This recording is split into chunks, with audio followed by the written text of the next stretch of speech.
This is the Big O Show. Hey Flo, nice win. Hey Flo, Grant able to scoop it up.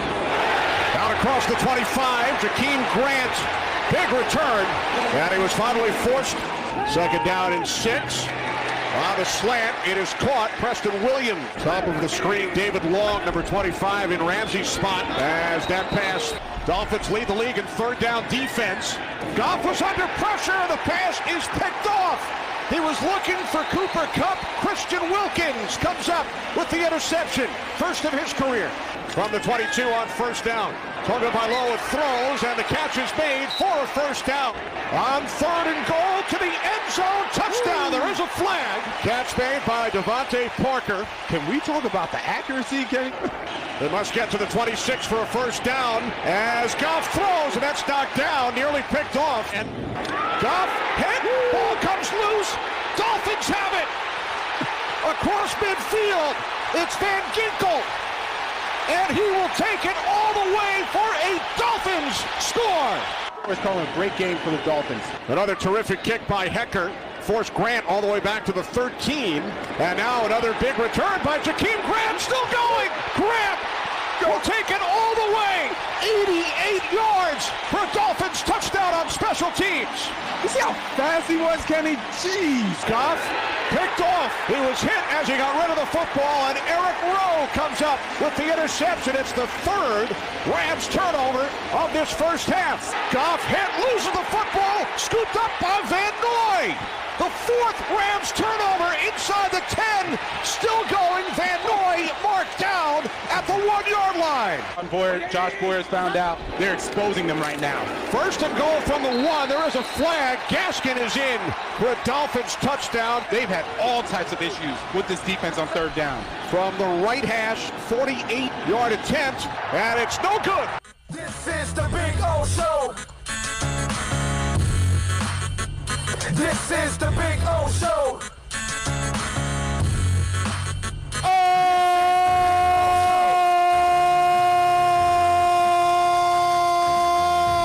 right. My voice is back. Anyway, welcome aboard. Yes, sir. Time to rock and roll for the next couple of hours here on the show. We are coming to you live from Inter Miami CF Stadium, where we do our podcast, where we bounce around all over the place. But today, man, what a day. What a beautiful Monday. I know that right now it looks kind of cloudy here in South Florida. I hope it's fine wherever you're at, but it is a sunny, it is a beautiful, it is a perfect day in Dolphin Nation. And I got to tell you, for me personally, I love seeing what's going on, not just because they won, not just because they're 4-3. It's because as a Dolphins fan, it's over. The dysfunction, it's over. The terrible coaching, it's over. The front office stupid-ass decisions from the last 20 years, it's over. An owner meddling in something they don't know anything about, it's over. I mean, just there's so many things I could talk about with the Dolphins that makes me feel so good. And in a way, you know, we've kind of forecasted this on this show. And we told you, have faith in Chris Grier and have faith in this process. This is the right way to rebuild a football team. This is why I was so excited a year and a half ago when they tore it all down and the season looked so bleak to people. To me, it was the brightest sunshine I had ever seen. And because I you know, it's funny because you watch people do things the wrong way for 20 years and you figure, okay, now I know how not to do it. And now I watch Chris Grier and I keep explaining to all of you out there, you know, you watch what Chris Grier has done. Does any other Dolphin GM do this? No, they don't. They don't tear it all the way down. They get rid of a player like Laramie Tunsil, who's a damn good player, and you go out and get 3 draft picks for him, and you've already replaced him. and you had, a ton of picks, whatever it was, 13 or whatever last year in the draft or this year in the draft, and now you've got another load of picks coming up in next year's draft, and you're setting yourself up to have a long-term success here. And the drafting and the picking on free agency. I mean, Van Noy, Lawson, Ogbah's the steal of free agency. Drafting Van Ginkel, in the 5th round. You see Christian Wilkins, your first rounder, developing. Nick Needham had 10 tackles yesterday, and this is a kid that they got off the street. So you're hitting everywhere. You're hitting your high draft picks. You're hitting on low draft picks. You're hitting on street free agents. You're hitting on your free agents. And how many times have I said on this show that Chris Grier and company will prove to be one of the best front offices in the NFL?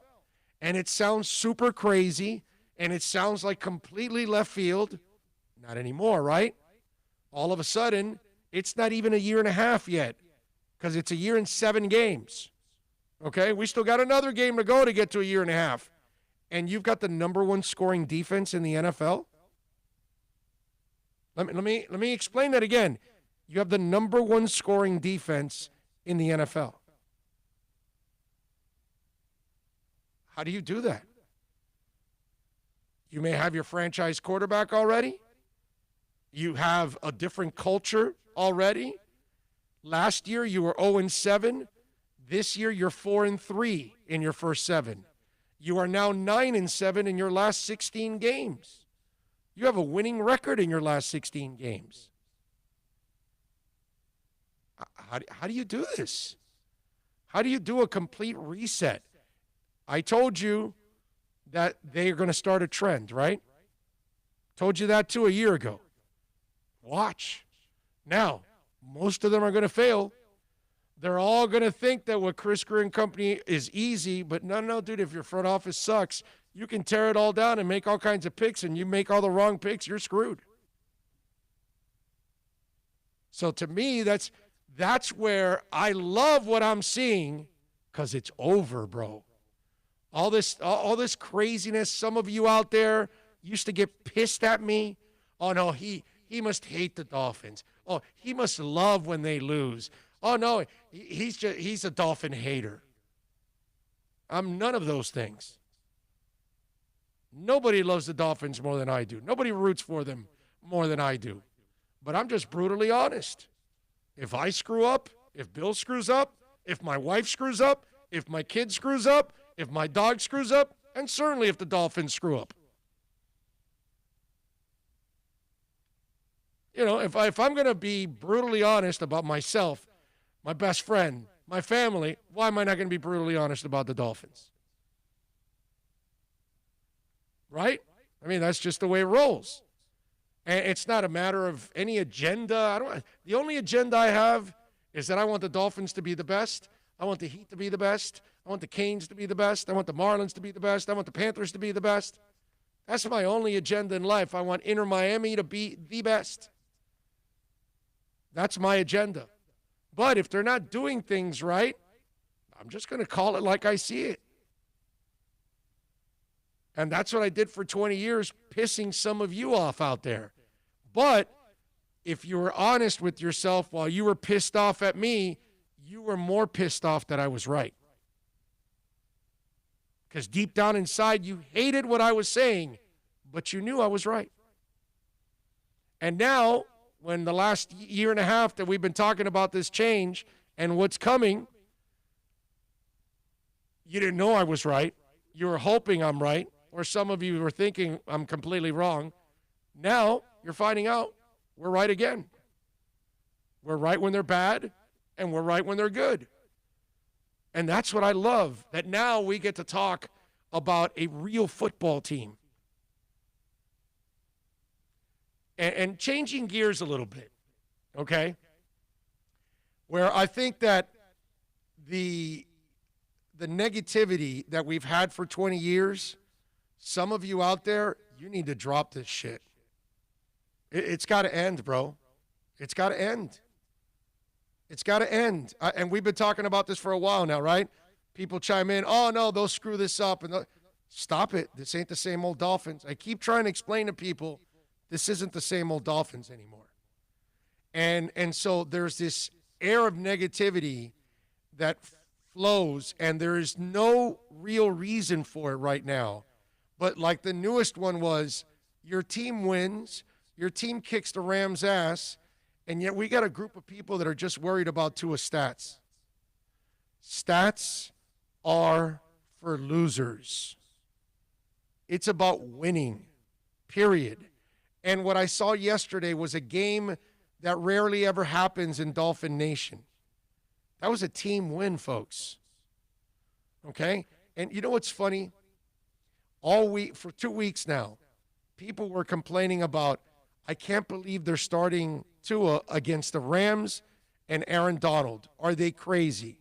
So when Aaron Donald and the Rams give them problems, they're now shocked that he only passed for 100 yards?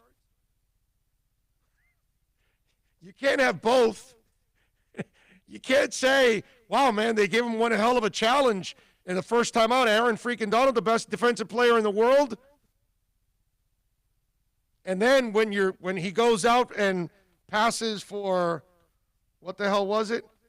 92 yards or something? 93, I think 12 of 22, if I'm not mistaken.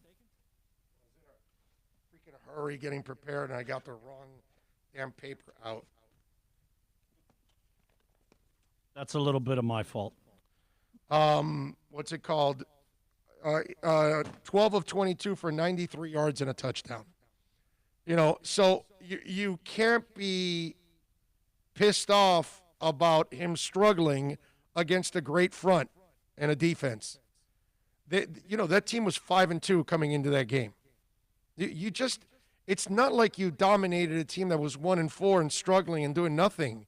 They're 5-2, bro. A couple years removed from a Super Bowl appearance, man. They're 5-2. They're real. They're 5-2. Now 5-3, thanks to the Dolphins. They manhandled the Bears up front, ran all over them. Yeah. Okay?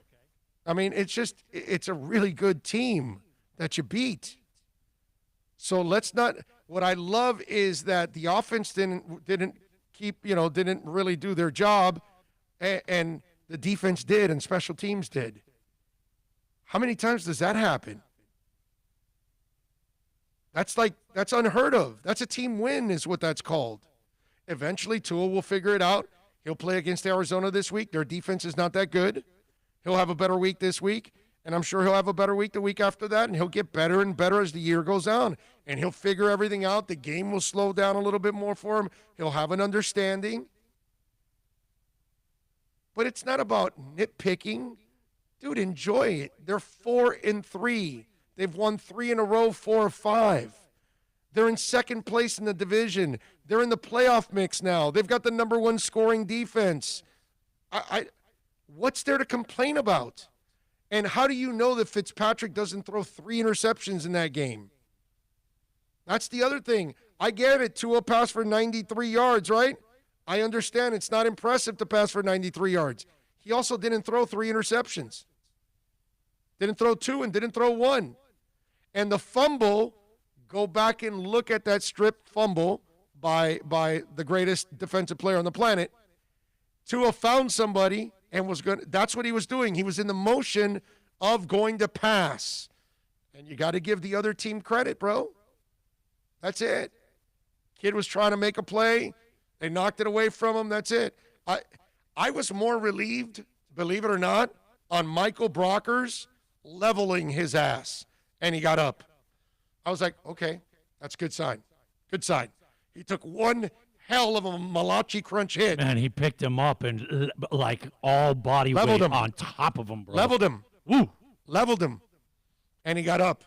So to me, that's what I was happy about. I was like, okay, he took a hit. Everything's all right. Everything's in one piece. We're good. How anybody is complaining about the Dolphins, I don't know what the agenda is. I don't know what you're watching. And then you've got these people writing stuff all over the country talking about how they should be playing Fitz and not Tua and that they're sacrificing the team for development. These are all the same idiots that said they were tanking last year. Same idiots. Same freaking idiots. And we're talking about Ryan Fitzpatrick. Look, that guy's grown on me. I'll tell you, you guys know if you listen to this show, I didn't think much of it. But I now think a lot differently of him, of what he's done here, of the transition and all of that. But I still know he's not the answer. I still know that Ryan Fitzpatrick can be Ryan Fitzpatrick at times. And then you end up, where? Up that creek without the paddle. Is it a knee-jerk reaction, though, that people are just so used to complaining that that's the first thing you go with? Yes. It's like automatic. Yes. And I think also it comes down to people they don't really understand the game. And they don't really watch it. I mean, there's a lot of people that are, commenting on something that they don't cover and they don't watch on a consistent basis. And Ryan Fitzpatrick threw a few interceptions already this year that were really, you're like, come on, dude. That could have happened yesterday, and you might have lost the game. Because he might have been forcing it like he does sometimes, and Tua didn't force it. And I give him credit for that. The turnover differential 4-2. I mean, yeah, if it's even, that might end up being a loss. There's no doubt in my mind. Right. So there's no guarantee that Fitz was going to be the answer in any way, shape, or form. So to say that is ignorant. And to not appreciate what happened yesterday with that team, I don't know. I don't know what more you want as a Dolphins fan. You know what's one that you mentioned a while back?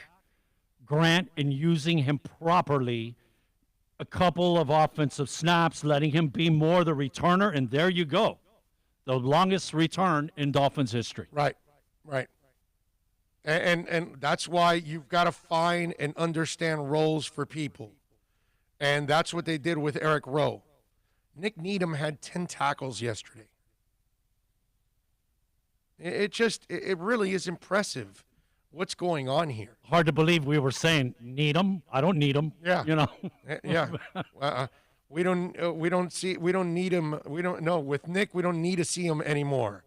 Is what we were saying last year at the beginning of the year. And the kids changed everything. I don't understand why anybody would be negative about it. I really don't. It's a rookie quarterback that's got to learn how to play this game at this level. Nothing more, nothing less, and it's not any more complicated than that. It just isn't. And I don't know why people are, complicating this thing. Let me see what we got here on the chat board. NorCal is first in. Thank you, NorCal, as always. Julius 305, Gus 1388. Let's see. Josh is in. Herman Cueva is in. Premier Reviewer. Chewy Lantana. The D is looking like New England Championship D. Nah, better than that. Let's go. Screw New England. John Santos is in. The Raging Dolphin Maniac. NorCal says 7 wins looks like a lock. Pay me, Fins for life. Yeah, it does. I thought they were an 8-8 team.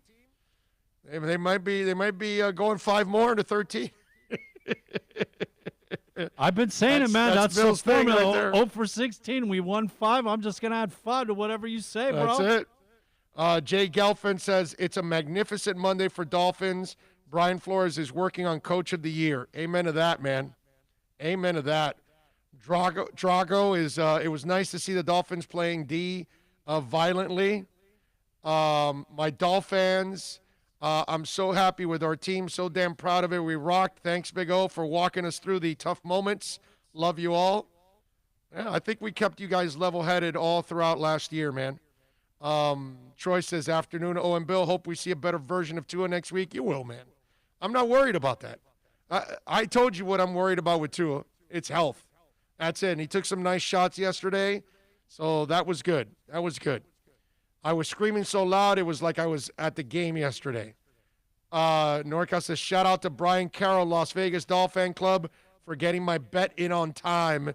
Fins over 6. Nice. Big O, people must realize Tua hasn't played action football close to a year.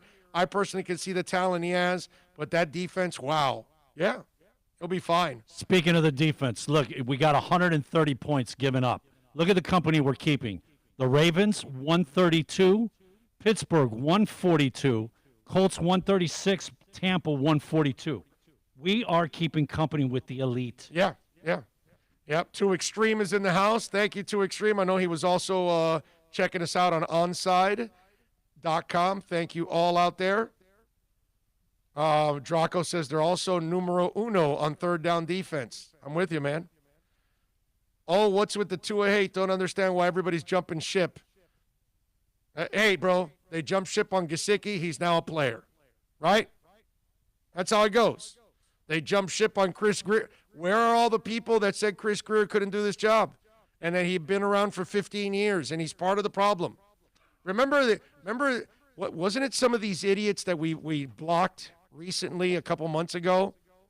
Didn't we do it was that? Specifically regarding the Greer, and it was like every day. It couldn't be more wrong, man. Every day we had two idiots. I forgot the morons' names. They can still watch. They just can't chat anymore. But do you guys remember the two morons that we blocked? And every day, because it got tired. Look, dude, if you're not a Greer fan, fine, say it and that's it. But it was every day. Chris Greer sucks, and all that. And, it's clowns like that I know they disappear when it actually, when they are wrong, they'll disappear. And you'll never hear from them again. You know what I mean?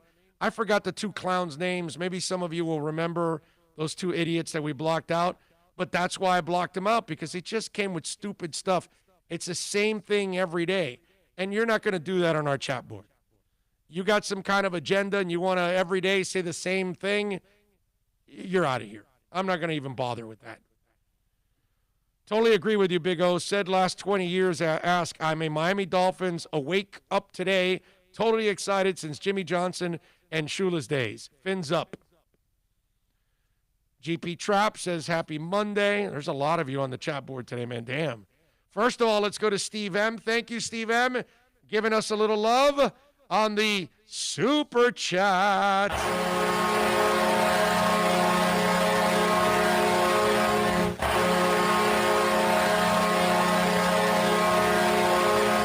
Big O, I will never, ever doubt you again. You have been right all along about the Dolphins, the Patriots. Thank you. Oh, yeah, I told you the Patriots would struggle to even be a 500 team.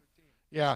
Now, I can't tell you about the Patriots, and it's not to, brag about myself or anything like that. I don't think anybody in town or in the country is more right about the Dolphins in the last quarter century than yours truly. Okay?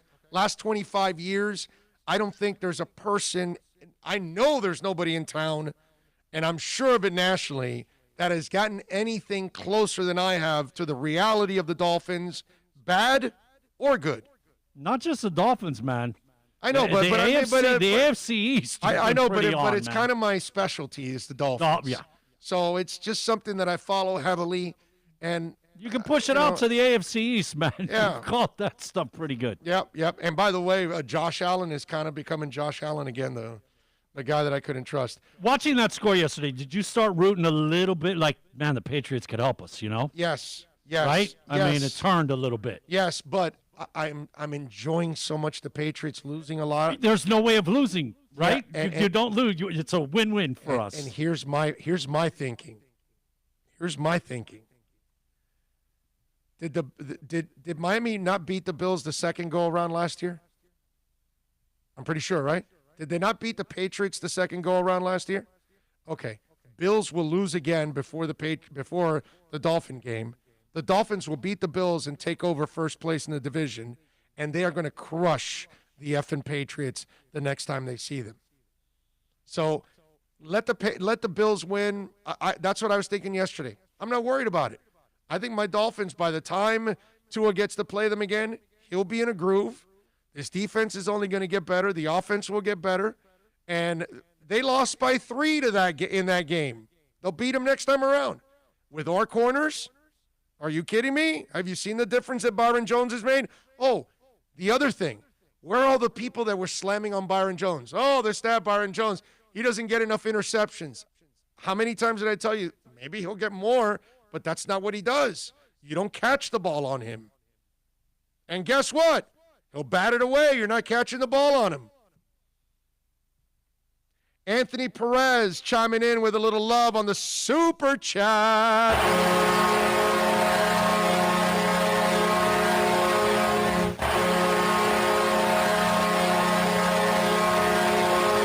He says, Big O, you continue to be proven right on your take on the Dolphins. Keep it up. Thank you, sir. Just brutal honesty, bro. That's the only way we look at it. It's nothing special. I just look at what it is, and, it's amazing. It really is amazing. Miguel Garcia says, Big O, what do you think about the Steelers? I got a couple things to say about the Steelers because I can tell you when I'm right, and I'll certainly tell you when I'm wrong. And I was down on Mike Tomlin for a couple years there, and I was wrong for being down on him. Now, I was right to a certain extent. The last couple of years, the Steelers became kind of a soft team. They were more finesse. They were more passing. They weren't willing to punch you in the mouth, and the defense was not intimidating anymore. They've gotten back to that, and they're a pretty damn good team. The front office has done a nice job of injecting the offense with some skill players that they needed, and Ben has done a really nice job of spreading the ball around for the team.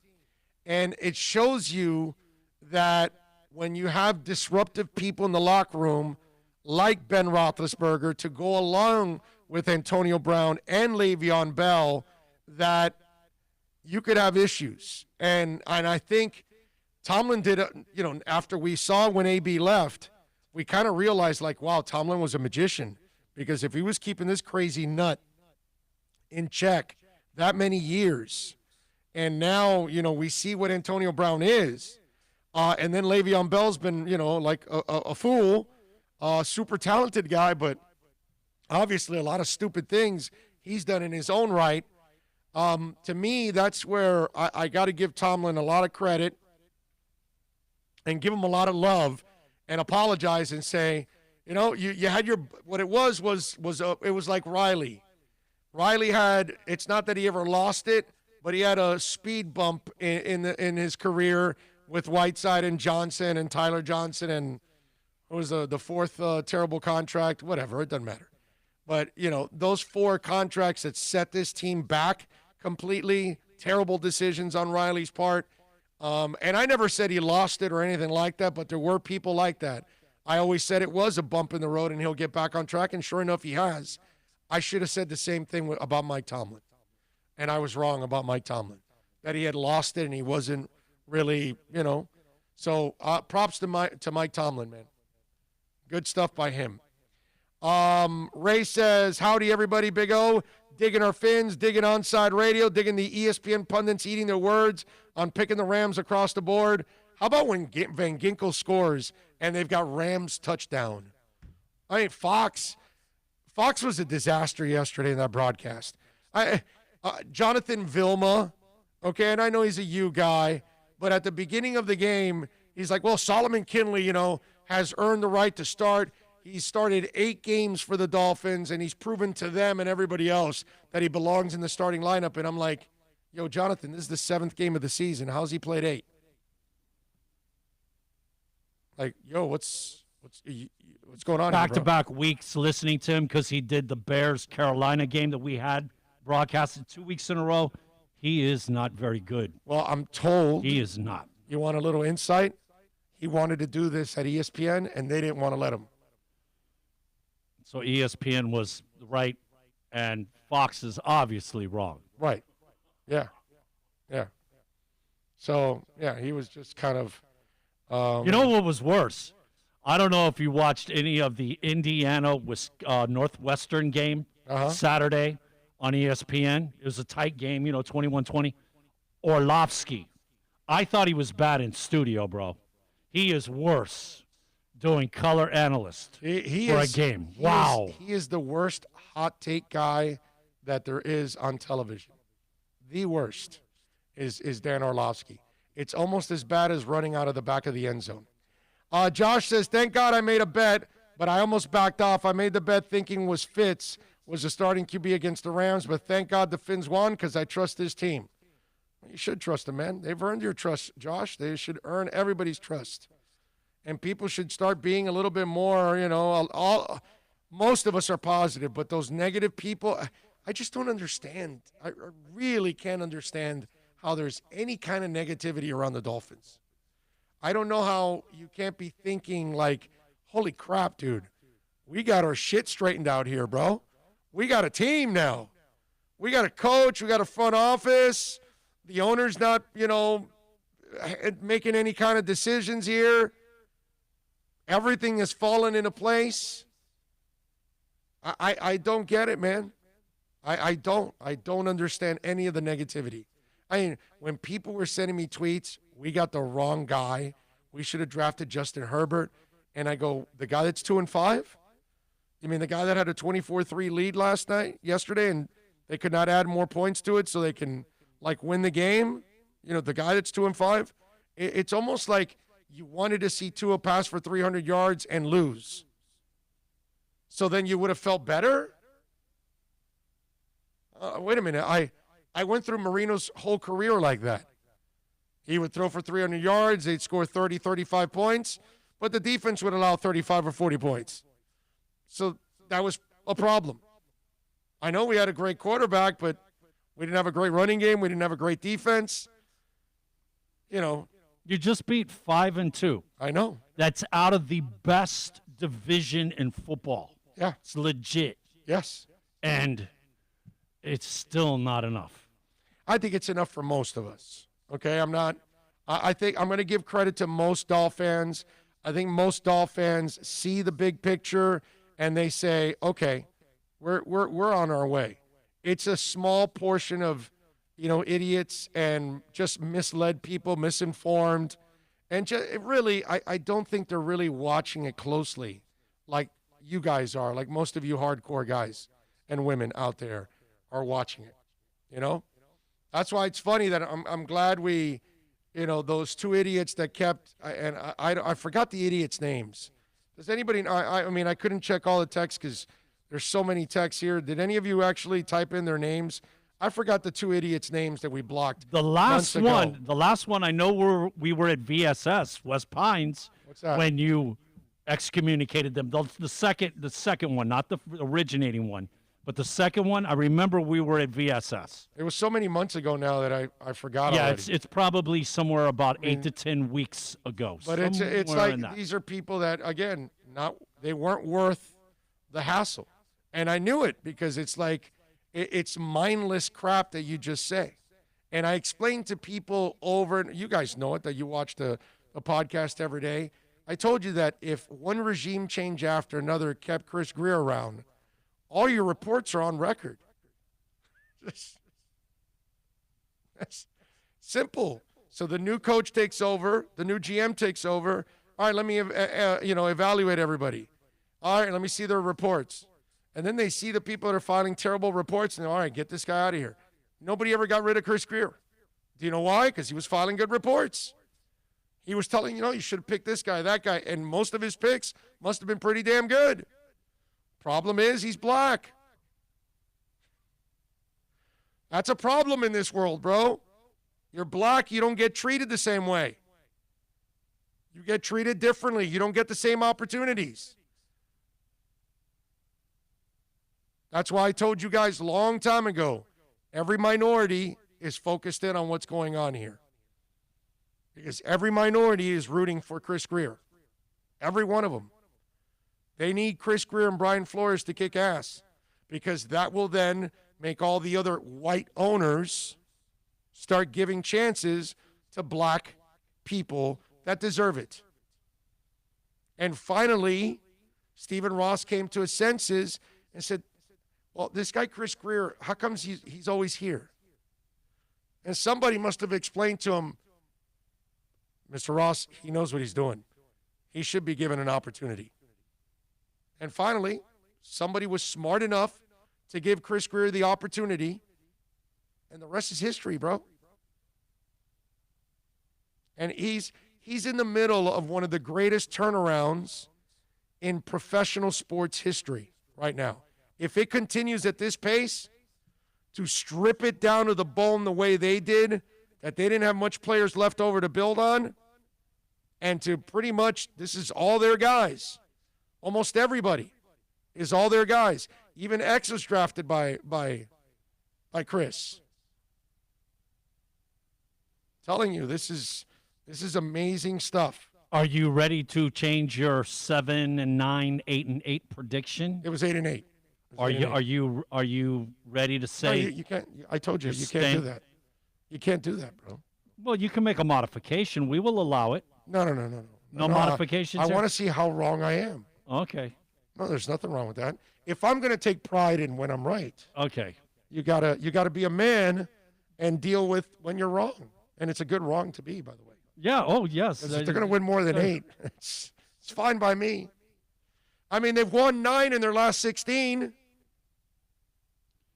right? So if you won 9 in your last 16 and you've won 4 in your first 7, Look at the last 3. We went out to San Fran and smoked San Fran. We blanked the Jets, and we just beat a 5-2 team in the Rams. The last 3 victories yep, look good, man. damn right. Damn right. I need 3 more wins, and the wife has to buy me a Tua jersey. Oh, dude, you're getting it. She has to buy you a jersey for 7 wins? It's money in the bank, dude. For sure. You'll be fine. You know what's pissing me off? I still haven't gotten my Tua jersey. Yeah, but you were anticipating it being somewhere around November. Thanksgiving, right? Yeah, November. No, I don't know if it's Thanksgiving, but I think they said November, sometime in November, early November. There was a part of me that was hoping I would get it on Saturday so I could have it for the game on Sunday, you know? I forget the listener who mentioned it last week, but the 11-1 connection being the first touchdown, that was pretty cool, I got to say. Yeah. That was, hopefully a good omen for us. I agree. Definitely a good omen. Let's hope so. I mean, it's just it's a lot of fun to see what's going on with this team and the way that they're improving. I just love what I see, man. And the defense. Ogbah picks up a sack. Lawson's got a sack. Baker 13 tackles. Needham 10 tackles. Kyle Van Noy had the turnover, almost scored, had 9 tackles. Christian Wilkins had an interception and 5 tackles. Eric Rowe had an interception. He's been amazing how they found a role for him because he struggles at corner, but then they put him to cover tight ends, and he's a freaking beast. It's awesome, dude. Again, coaching. That you go, okay, well then let's find a role for this player where he can excel in, and they went and found it. And he's found a home. And he's a specialist. X should have had his 5th game in a row with an INT. X should have. X could have like 8 or 9 interceptions by now if he caught all the interceptions all year. That's how scary it is, the kind of season that. And I'm still wondering, like, why are you passing to him? Why do you pass to these guys? It's like, I know they have to because there's only 2 guys out there, so they've got to take their chances. Man, but that is amazing how they're still testing X. And yet somehow, but again, this defense, Andrew Van Ginkel has a 78-yard fumble return for a touchdown. The defense, in points allowed, they're number 1 in the AFC East. Bills have allowed 199. Jets have allowed 238. New England's allowed 167. Miami 130. Number 1 in the NFL. In point differential, Chiefs are number 1 at 101. Tampa's number 2 at 80. Baltimore's number 3 at 71. Pittsburgh's number 4 at 69. Colts are number 5 at 62. The Dolphins are 6th in the NFL in point differential at plus 58. I can't say enough about this team. I just can't. I'm so impressed with what's going on. Bills are 6-2, but we've got a game in hand because we've only played 7, they've played 8. So on the next win, if you win next week, you could still put yourself where you're in a 1-game spot behind them, and when you play them, you could take over the division. So it's impressive what's going on. I can't say enough about this team. And you go beat Arizona this week, you are taking care of business against the West. Tough test this week, man. Tough test this week. Arizona's no joke, man. Yeah, but their defense is not scary like the Rams. That's the difference. True. But I would definitely say that offense is more of a challenge than the Rams offense. Well, yeah, Kyler Murray is that dual threat that he is every bit of. It brings a different element, man. Yeah. No, I get what you're saying. They've got a plethora of receivers, man, that are nasty. Yeah, but we've got a plethora of corners, and our safeties we are playing well. Yes, we match up well with them. So, it's not that bad. You know what I love the most? They're gonna have chances at actually doing some damage in this game. I love the way our defensive front, our guys with their hands in the ground. Yeah. The way they are playing. I did not see this coming. Agba has become just a game wrecker, man. Oh, yeah. Steal, bro. Steal. James says there were 2 dropped interceptions. Rose and Howard could have been an even bigger beatdown. I'm with you, man. Hopkins versus Jones will be very interesting. I agree. And they're going to throw to him because it's Hopkins. You can go to Hopkins when he's covered by anybody because you feel like you got a shot. Eric Rowe almost had that pick 6. Yeah, it would have been a pick 6 if Rowe gets that. It's definitely a pick 6. Matthew Walker says Van Ginkel, Agba, Wilkins, Rowe, and the rookie old lineman all have worked out, but people think Greer can't evaluate. Shaking my head. Well, we got rid of those idiots that used to say that every single day. Those guys are feeling stupid, right? It's just like all these people that were picking on Greer, you're feeling stupid. It's just amazing to me. Drew Boo says, Cardinals have a very good D. I don't know about very good. I don't think so. I think they're all right. I don't think they're a scary defense. I don't know. I got to see what their ranking is, but I don't think it's at the level of scary.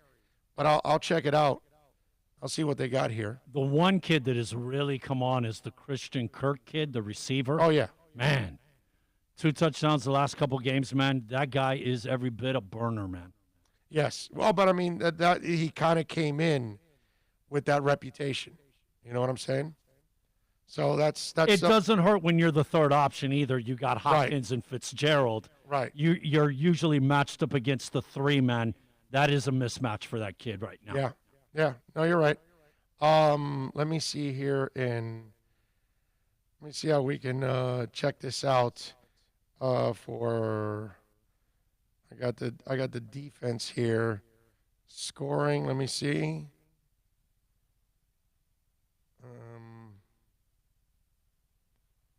I got to check. Well, I'm going to have to do this. I'm going to have to do this another way so I can figure this out. I'd rather not do it now on the air to look at how these guys are ranking. Like in rush yards, I see the Texans, looks like they're number 1 on defense. The Cardinals, is that what this is? Is that rushing yards on defense? Am I right? Oh, no, that's offense. Okay, Arizona is like in the middle of the pack the way it looks, giving up 258. Okay. In the air. Sacks. They are at the bottom. They only have 9 sacks on the season. Yeah, and they don't get pressure on your quarterback. So Tua, like you were saying, should have a little more time compared to the Rams. It's night and day. And they're 21st in rush yards allowed. So they're middle. They're probably a 15, 16, 17 defense. Yeah, it's not. They're not that good, bro. They're not that good. They have a couple of players. They're all right. You know what I mean? They do have a couple of players. No, I know. Okay, Definitely. And the way they move, they put in 3 safeties, and they could cover the tight end. Their secondary, I noticed, They do come up and defend the run well, okay? But other than that, they're, very average. Yeah, I think Tua will have an opportunity to make plays in this one because Miami does a really good job of pass protection. They only had like 4 pressures yesterday from Arizona, from the Rams. They didn't really get a lot. And that's one of the top. Yeah, it's one of the best. Best, They actually didn't have a lot of pressures, and they only had, 2 sacks in the entire game. So it wasn't like they were going crazy and all over Tua. So if the Rams, they did a good job of controlling the offense, but they really didn't actually, go out there and wreak the kind of havoc. In other words, their defense didn't terrorize Tua like we terrorized Goff. That's what I'm trying to say. When they kept lining up in that empty backfield set, man, we destroyed them almost every play. Yeah. I don't know what McVay was thinking, bro. But then again, come on, man, you got to make an adjustment there. Then again, we weren't doing very well with the Wildcat either, and I don't know why that kept. Sometimes coaches get cute. They try to outthink other people. That's what they try to do, and so it's one of those things you got to give them a break. Not everything's perfect. Nothing was working for Miami. So I could see why Gailey was trying anything and everything he possibly could against that front. So I kind of get it. I understand it. But, again, I'm not going to go crazy because they ended up winning. Even as limited as our offense was, though, I definitely give the offensive line a B+. Oh, yeah. Because the Rams are. Their front, man, is definitely top 4 or 5. No worse than that. They are top 5 in the league, man. Yes, no doubt. I'm with you. Hey, Toyota of Hollywood, a proud sponsor of our program. We've been telling you about Toyota of Hollywood for a long time now. You can get the 2021 Toyota Corolla LE for $149 a month for 36 months. The Corolla Hatchback SE, $269 a month for 36 months. The Camry LE, 2020, $205 a month for 36 months. The RAV4 LE four-wheel drive, $289 a month for 36 months. There's a lot of great deals going on right now. The Sienna four-wheel drive, $349 a month for 36 months. The Prius LE Hybrid, $298 a month for 36 months. That's such a great vehicle. Get on down to 1841 North State Road 7. Go see Steve Ostrov and the boys out there. And remember, if you have a trade-in, tell them that I sent you, and you will get $1,000 extra on it at Toyota of Hollywood. 45 minutes on the first segment.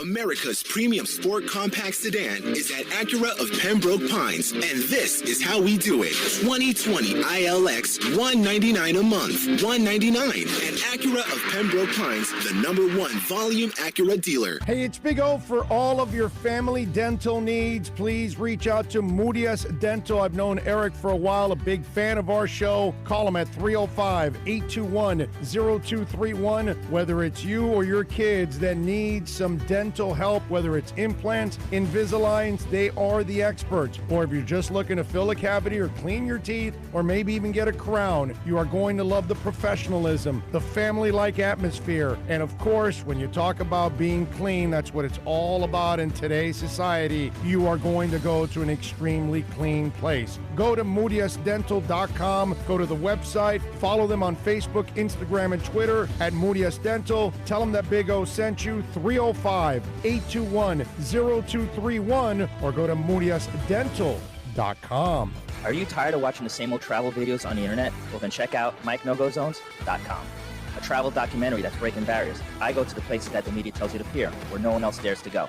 Baltimore, Opelika, South Side of Chicago, and more. Go to MikeNoGoZones.com. Hey, it's Big O. For all of your CBD, THC, or hookah needs, you got to get on down to VSS West Pines at 12397 Pembroke Road. Yes, they have got legal THC. You've got to check it out. And they've got, of course, when it comes to CBD, flower, tinctures, edibles, for all kinds of reasons, whether it's pain, stress, anxiety, you name it. And don't forget, when you mention my name, you'll get 20% off. Tell the boys out there that I told you to get on down to VSS West Pines, 12397 Pembroke Road, and call them 954-613-3367. Legal THC, CBD, CBD, all of your hookah needs. You go to VSS West Pines.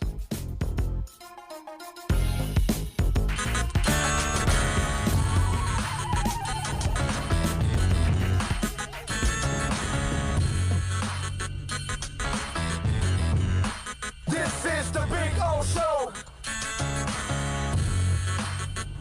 This is the Big O Show. This is the Big O Show.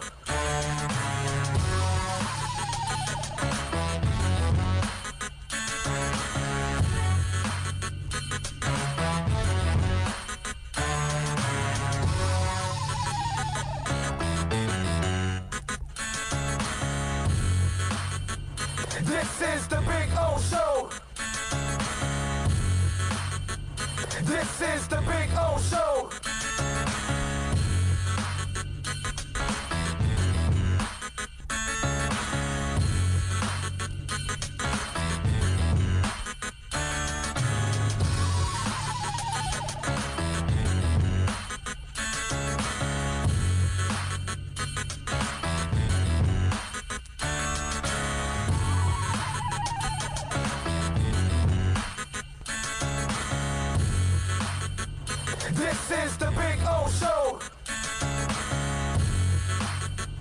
This is the Big O Show. This is the Big O Show. This is the Big O Show. This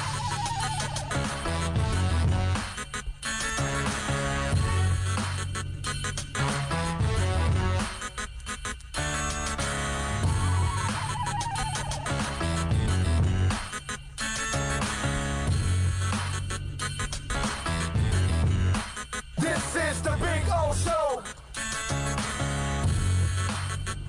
This is the Big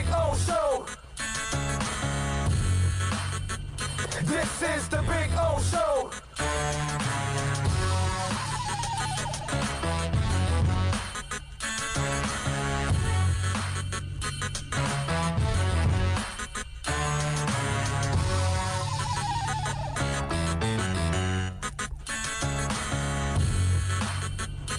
This is the Big O Show. This is the Big O Show. This is the Big O Show.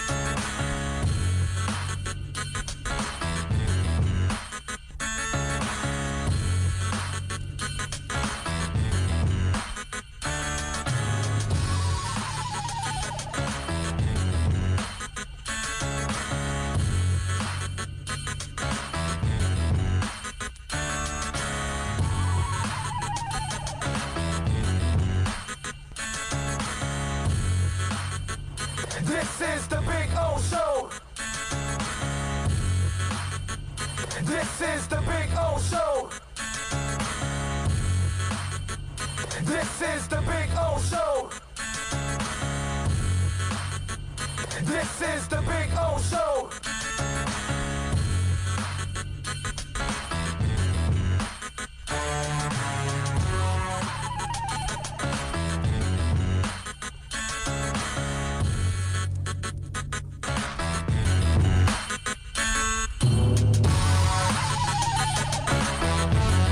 All right. I see where Carlos Sainz, I look at the chat where he says, hey, Stephen A. just don't like the Finns, already saying that the Finns should have drafted Justin Herbert. Let me ask you something, bro. It's Stephen A. Smith, bro. What the hell does he know about football? That idiot was talking about a football game, two football games last year where players weren't even on the field, weren't even playing. Yeah, he did that twice. He did it twice last year. Stephen A. proves over and over again, if you take him out of basketball, he doesn't know shit. Okay? So, I mean, like I hear Stephen A. talk about anything outside of basketball, I turn it off. I go to another channel, I just move on, because I have no respect for Stephen A.'s knowledge of football at all. I don't want to know anything that he says about football. Why am I going to waste my time? So that's what I would tell you, Carlos. Why would you waste your time? The dude follows basketball, and that's it. That's what he is. That's what he's been forever. He's not an all-around reporter, okay? All he is a basketball reporter and a big hot take mouth. That's all. So then he'll say stupid-ass stuff like that and, whatever. So just to me, if you're listening to, if you're allowing yourself to sit there and let him talk football, you're already doing a disservice to yourself because you're dumbing down yourself. Because his football IQ is extremely low. All right, he already showed it to me last year a couple times. After that, I was done with him.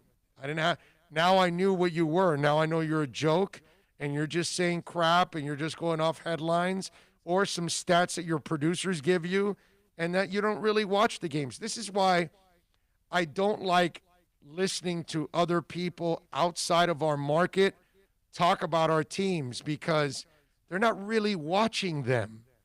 We had fun with Colin Cowherd and he's arguing with Joy Taylor, and Joy's from here, so she knows the Heat really well. And when he tells her, yeah, they got 2 All-Stars and nobody that can shoot, click. That's it. I'm done, bro. Now I know who you are now. You follow your LA teams. You don't really follow the rest. You probably follow your LA teams in football or in that area, and you don't really follow football overall. And you come up with stuff that your producers give you every day, and you just make it out of that when you really didn't spend time in watching. That's the difference. At least I can only speak for myself. That's the difference between me and most hosts, is that I literally watch the games. Like, I actually watch the games that I'm talking about. I don't just go off the box score or read somebody's article or something. No, I literally watch the games.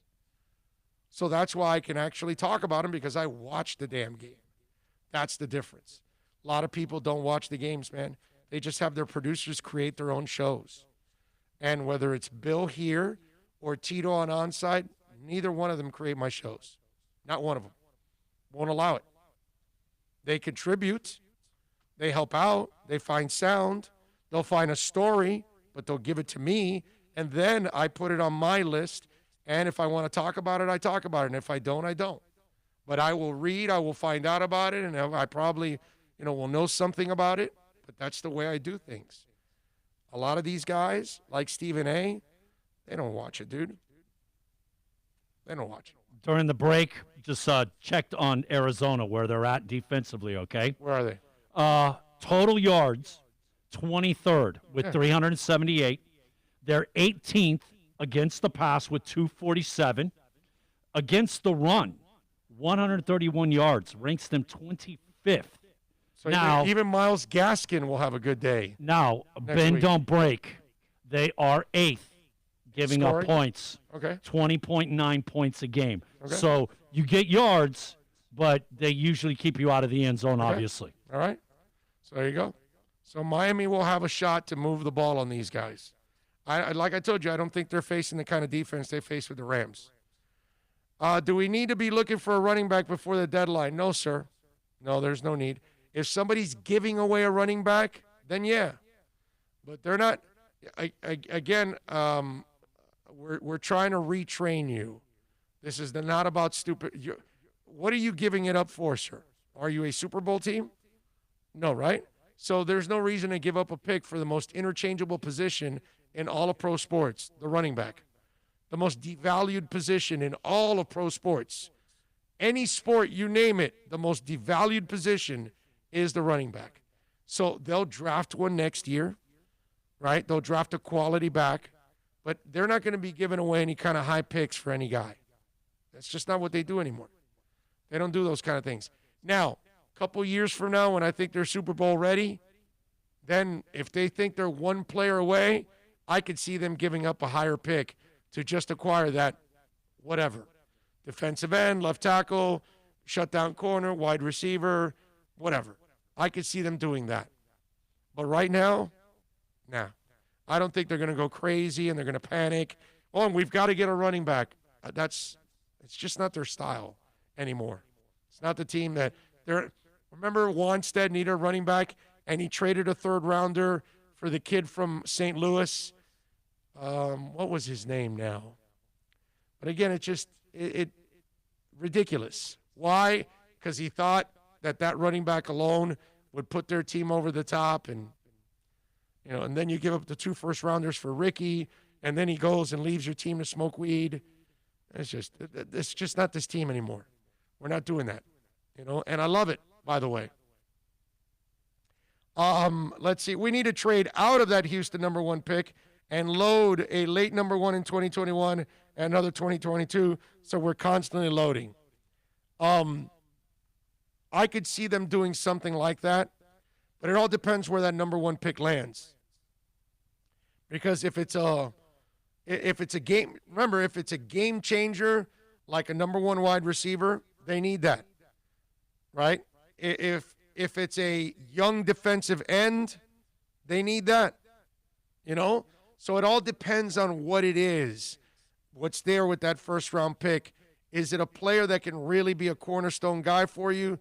And if there's not, then are you in position to take one of the young quarterbacks and then trade them for multiple picks?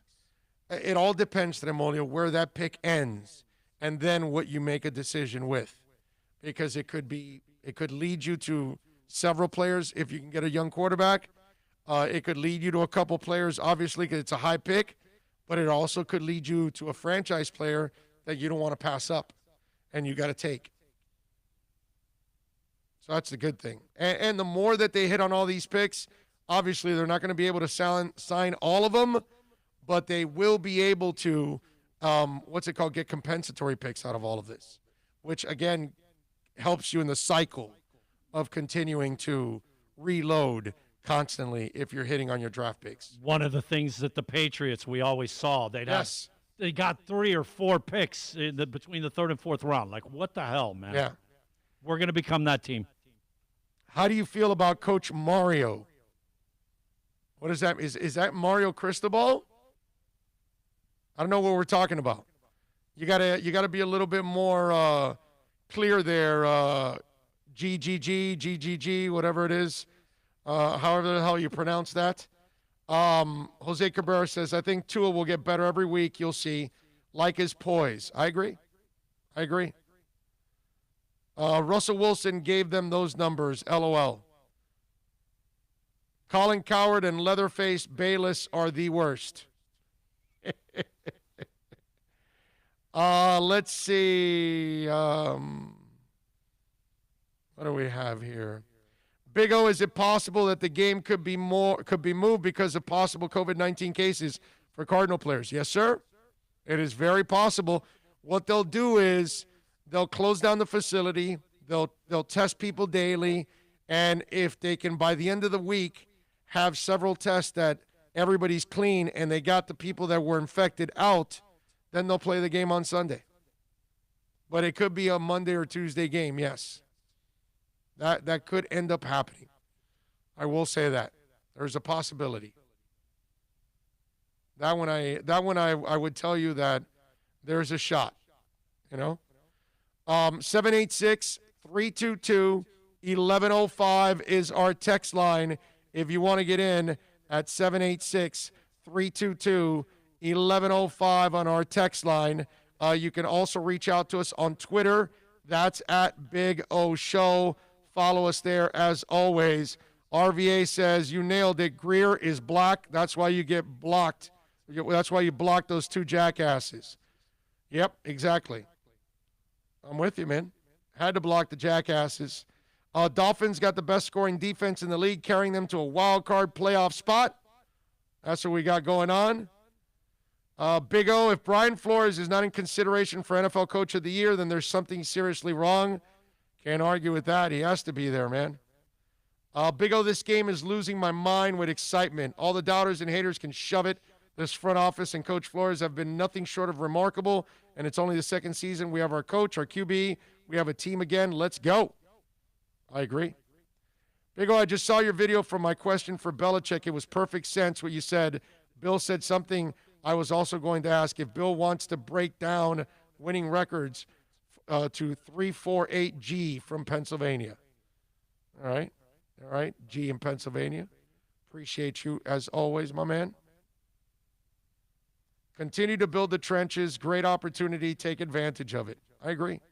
Rosendo says, good afternoon, everybody. Finishing giving out a quiz to my students on reconstruction. I enjoy number 1 throwing touchdowns to number 11 on 111 and winning by 11 points. That's right. It's a beautiful thing. And maybe the Dolphins will win 11 games. You never know. You never know. It's 2020. Anything can happen. Big Rig is in the house saying saludos. Super Boom Shack is in. Jean-Luc Greer will possibly be GM of the year. There's a lot of things, right? A lot of things can happen. GM of the year, coach of the year. The team is bouncing back. I love it, man. You know what's fun to watch? It's fun to watch the Jets lose again, drop to 0-8. The Chiefs covered the 20-point spread, by the way, as they won 35-9, which is just amazing that they won by 26 points and covered the spread. Sam Darnold didn't do much, but it's nice to see Adam Gase suffer in a game that we knew that they were going to lose. But, I mean, it just 0-8, that's beautiful. The Bills beat New England, and I know some of you out there might have been wishing that New England wins, but I wasn't. I'm good with it because I think Miami can take care of business against the Bills if they get the shot again, which they will. And I know they're going to beat New England's ass the next time around. I want to make sure we bury Bill completely, and we're able to throw the dirt on him and just put him away. And then the Dolphins put away the Bills, and it's over. I mean, this is just absolutely phenomenal to watch that. Seahawks beat the Niners 37-27. How about the Bengals beating the Titans? They needed a real quarterback to bail them out against the Bengals, and they couldn't. So Tannehill couldn't do it. It's amazing the front runner that Tannehill is. And more amazing is how much he suckered some people into thinking that he's like a good quarterback or something, when he's a facilitator on his best day. And they couldn't beat the Bungles. That's amazing. Vikings defeat the Packers 28-22. A game that, again, it's considering how crappy the Vikings have been, you would figure that the Packers would take advantage of that, and they could not.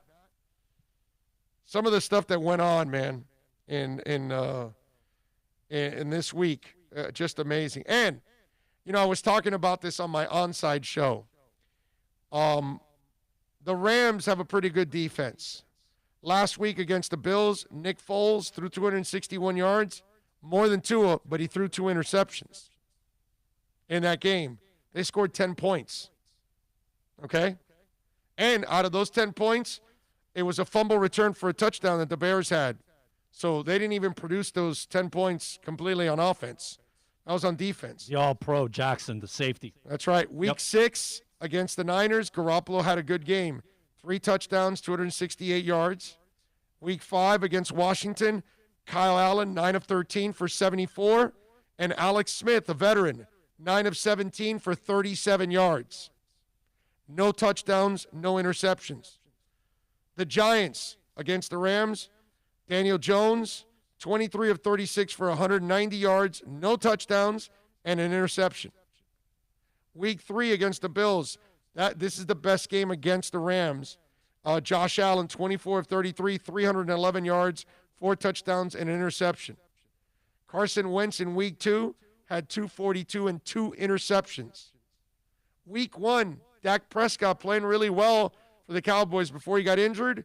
He only threw 1 touchdown in that game, 266 yards, but only 1 touchdown.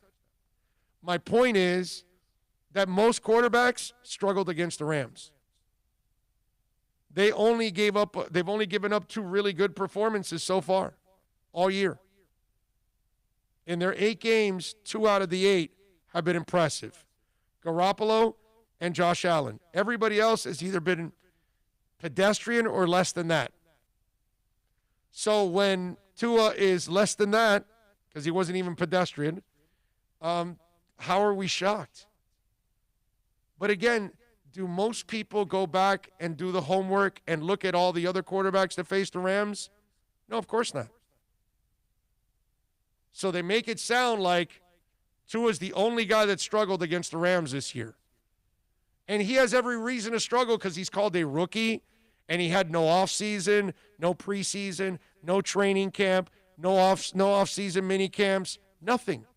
The guy had nothing to get acclimated to the NFL except 2 passes against the Jets the week before this. And we're going to go crazy about his performance? Come on, folks. We got to be smarter than that. We got to be a little bit more patient than that. We got to have a little bit more understanding than that. And I think that's the problem, that not enough people do their homework. Not enough people watch the games, you know? That's fine. Well, that's why people didn't go back and look at other quarterback stats against the Rams. That's actually work, bro. Yeah, I'm right. That's a good point, actually, yes, because it's work. It's work to actually sit there and watch the games, because it's funny that, you know, some people will walk up to me and say, oh, dude, you got a great job, bro. You just turn on the mic and talk for a couple of hours. Okay. Did you know I prepared for this? That I watched several games? That I did a lot of reading? That I checked out a lot of articles? I checked out some stats and scores? And, you know, like I did way more hours of preparation than I am on the air. You know? Yeah, that's almost like a 2-to-1 ratio, basically. Easily. I mean, think about it. I won't even do 3 hours today, and I'll watch a 3-hour game tonight. Last night, I watched a couple of football games and a soccer game, and then I'm doing the show. And obviously, Saturday, I watched some stuff. I mean, it's ridiculous. You do a lot of preparation for all of this, you know? Let's see. What else do we have here? Tua's few passes were lasers yesterday. That pass to Parker was impressive. Accuracy, man. He's got it. And again, ladies and gentlemen, do not take for granted that he didn't lose his cool yesterday. Do not take for granted that he did not force the issue yesterday. You have a Johnny Manziel playing that game, and there are turnovers in that game because he's forcing stuff. You have Josh Allen playing that game, you have a bunch of turnovers in that game. Because obviously you could not do anything. It would have been really difficult for any quarterback, pretty much. But for a rookie, that much harder, man. Well, when you compound it, like you said, there was no preseason, no nothing. The team is like, he wants to make his mark, show something, do something. You know what I mean? Be a contributor. Right. To do what he did and stay pedestrian is perfect.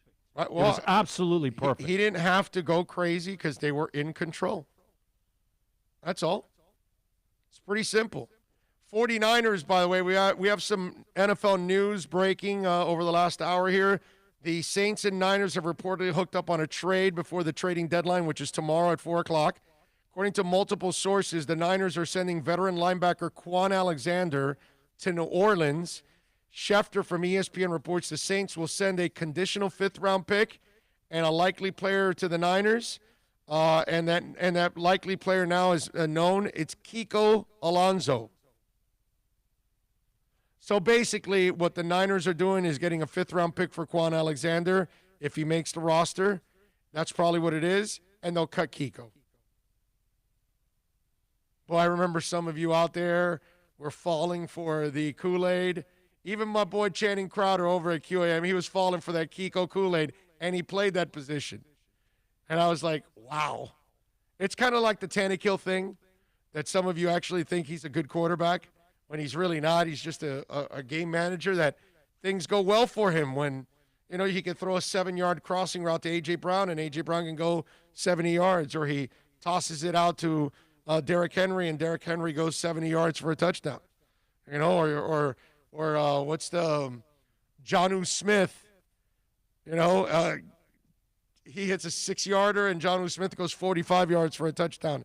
It's amazing, you know. And people don't actually look at the games; they just look at touchdown, 42 yards, but they didn't really look at the game. You know, they didn't really see how that touchdown was scored. So it's funny as hell to me. Look, Lamar Jackson. He's kind of already being exposed for what I kept telling people. He's not a passer.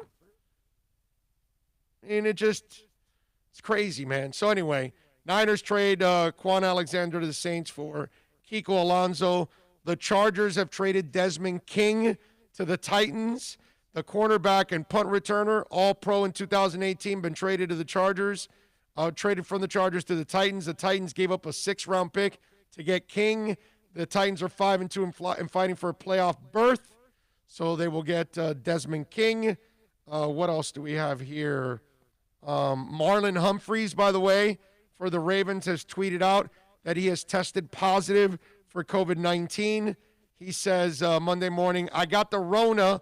Hopefully I'll be back healthy soon. The tweet then came not long after he tweeted, life is good. So we'll see how that affects it. A.J. Dillon is the Packers player, the big running back from Boston College, I want to say, is the kid that ended up testing positive for COVID-19. Tom Pelissero reports that the rookie running back, A.J. Dillon, is the player. Dillon was active for Sunday's game against the Vikings. He played 10 snaps and 7 special teams. Also expressed concern recently about the possibility of exposure to the coronavirus on the sidelines during games. A memo last week recommended clubs enhance their efforts to ensure physical distancing on the sidelines during games. It's football, man. It's going to be hard. Too much contact, too much sweat, too much spit in the air. I mean, listen, it's almost inevitable that we're all going to get it at one point or another. The way we're mishandling this whole thing, what are you going to do? I mean, it's terrible stats every single day. It's gotten worse and worse every day in this country, and we're not doing a damn thing about it. I'm going to say one thing about it, though. It'll be interesting tomorrow if that will change. You remember everybody, all them people, well, I shouldn't say everybody, but the people that were saying, oh, watch, after November 3rd in the election, this won't even be talked about anymore. Yeah. Right? As the numbers, man, they're getting out of control again. We had 1,030 yesterday on a Sunday. You know, the Sundays and the Mondays are supposed to be low. Yeah, the low. We had 81,585 cases yesterday. That's got to be close to a record. 81,000 in a day. We had 91, I think it was Thursday or Friday. We're or something. definitely in the top. So we had 75,980 on Saturday and 1,055 dead. Okay. Yeah, this is where the numbers when they were bad in the summertime. No, we're there. Yeah, we're there again. We're there again. Yeah. So those people that were out there saying, you know, after November 3rd in the election, we're not going to hear about this anymore. You're wrong. Sorry. We'll keep hearing about it as long as people don't social distance and don't wear masks. You know? So to me, it's ridiculous what's going on with this whole situation. It really is. It's a shame, actually. Oh, Jesus. Anyway, it's a shame. It really is. All right, 786-322-1105. That's 786-322-1105. If you want to get in on the program, there are many ways to reach out to us. You can also reach out on Twitter. That's at Big O Show. Big O, Matt Walker is right. Where the hell are the McMillan lovers? LOL. The Raekwon McMillan lovers. Yeah, Matthew says, hey, remember when fans complained about McMillan trade? Since then, he's contributed 8 tackles in 7 games in Las Vegas. We got a front office, man. I keep telling you. Let's see. Like the Henderson kid, he runs hard, had a beautiful stiff arm on B. Jones. Glad he got dinged up and didn't play the rest of the game. Yeah, no, they've got some nice backs there. Brown, Henderson, those guys can run the ball. They're all right. And what's the other one? Is it Akers? Zach Akers, right? I think it is, or The kid Cam from Akers. Florida. Cam Akers. Cam Akers, Florida State kid. Cam Akers, yes, that's the other kid. Yeah, they got three decent. I'll tell you what, man. Backs there. They pounded the crap out of the Bears last week. Yeah. They ran all over them. Yeah, no doubt. James says, offer Miami a high round pick, and Greer's going to have a hard time turning it down, but I don't think Jerry is that desperate. What are you talking about? You talking about, Fitz? Stop with the Fitz thing. Guys, look, I know the Cowboys, they look like they're in terrible, place right now, and I understand all of that. They're not trading for Fitz. Think about this. The defense is pathetic with Dallas. They can't play defense. They're terrible at it. So why are you going to get Fitz? To get to what? 7-9, 8-8, 9-7 possibly, and then get your ass kicked in the playoffs? And you're going to trade a pick for that? Doesn't make any sense. Cowboys aren't doing that. They're already trading away players. They're already in tanking mode. Okay? That's you guys got to stop that. It's a silly conversation at this point. It makes no sense whatsoever for Dallas. Okay? It just doesn't. You make a move like that is if you're a Super Bowl caliber team and you need to stay on track to be a Super Bowl caliber team, so you go out and trade for a quarterback that will keep you as a Super Bowl caliber team. And trust me, Fitz is not that guy. Some of us have fallen a little too much in love with him to that extreme. Okay? He's just not that guy. So there's a Homeritis going on with Fitz. It's not a Homeritis. It's kind of a blind-ass fan alert that you've got a higher opinion than the reality of Fitz, and you think others share your opinion, and I don't believe that that's the case. I must do this. Blind ass fan alert. Look out, everyone. We've got a blind ass fan coming through. There you go. Amen to that. Haven't done that in a while. I had to do that. Jose Cabrera says, Big O, I knew our defense was going to come through. Predicted 23-13 Miami. Got it, babe. Nice job by you. I didn't predict the score, but I thought Miami would win. I told people that, hey, I think Miami's going to win. I know, call me crazy or whatever. But even if they lose, I said they'd lose a tight game. But that's why I took Miami plus the points. Because I just figured Miami would win. I just look at what I'm seeing the trend, and it's this way. I just think people around the country, they don't really know about our Heat team, and then they got a feel for them as the bubble went on, and people were like, whoa, these guys are pretty good. And then they ended up in the finals, which was amazing. Wish they would have been healthy for it. And the same thing here, man. Same thing here. Hey, let's take a quick break. We'll come back on the other side. I got a couple things that I want to talk about right here on The Big O Show.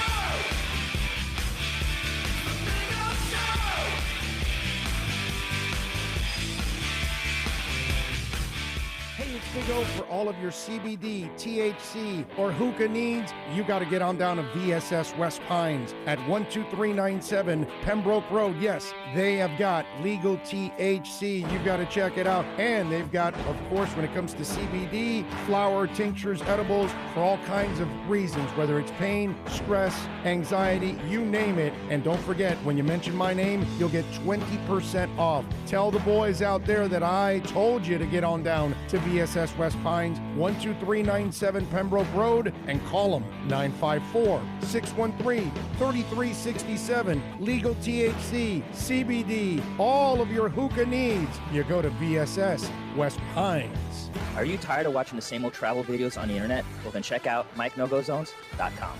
A a travel documentary that's breaking barriers. I go to the places that the media tells you to peer, where no one else dares to go.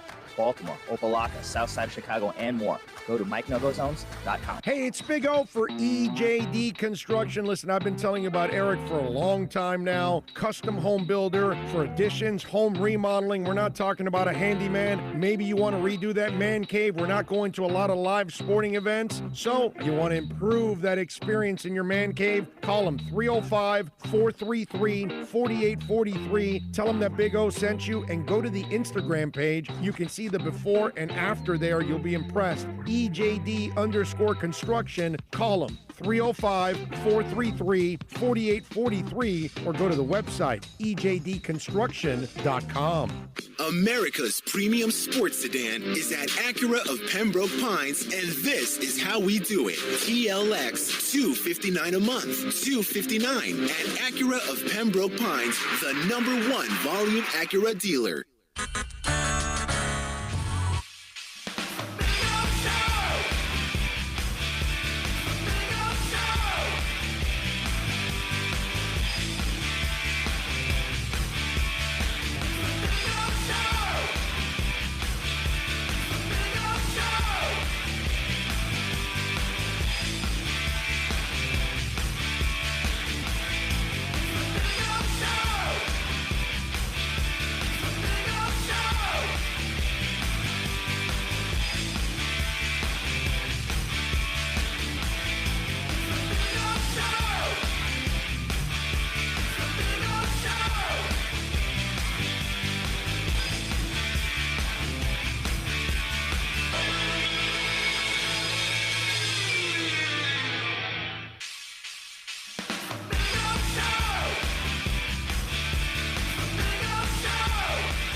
One of the things I love to do is break down the press conferences, and let's hear from Brian Flores because I love the way he approached the press conference yesterday. I think he has the right attitude about it. Bill, if we're ready, please let's hear from Brian Flores on a beautiful win yesterday. Hey, Flo, nice win. I know there was a lot of talk going into this week about Tua, but it seems like the defense and the special teams were able to, carry him in the offense towards this win. What did you think of their performance, in light of the offense's struggles? It's like what we talk about on a daily basis. It takes a team effort. There's 11 guys on the field. There's 53 guys on the roster, 16 guys on the practice squad. All these guys work hard. Everybody's role is important, but total team effort. Offense, defense, special teams. I thought it was a really good drive, but by the offense at the end, picking up a first down, we really need it. We need that in the fourth quarter. So, as far as the rest of the game, that was plays in the fourth quarter are critical, and they showed up for us.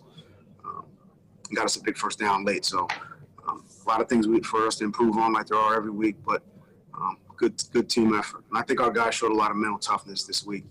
A lot of quarterback change and a lot of. I thought they showed a lot of mental toughness. And I thought there was a lot of other things going on, basically aside from football, I would say. And those guys kind of put that stuff to the back burner and really focused and prepared and played well.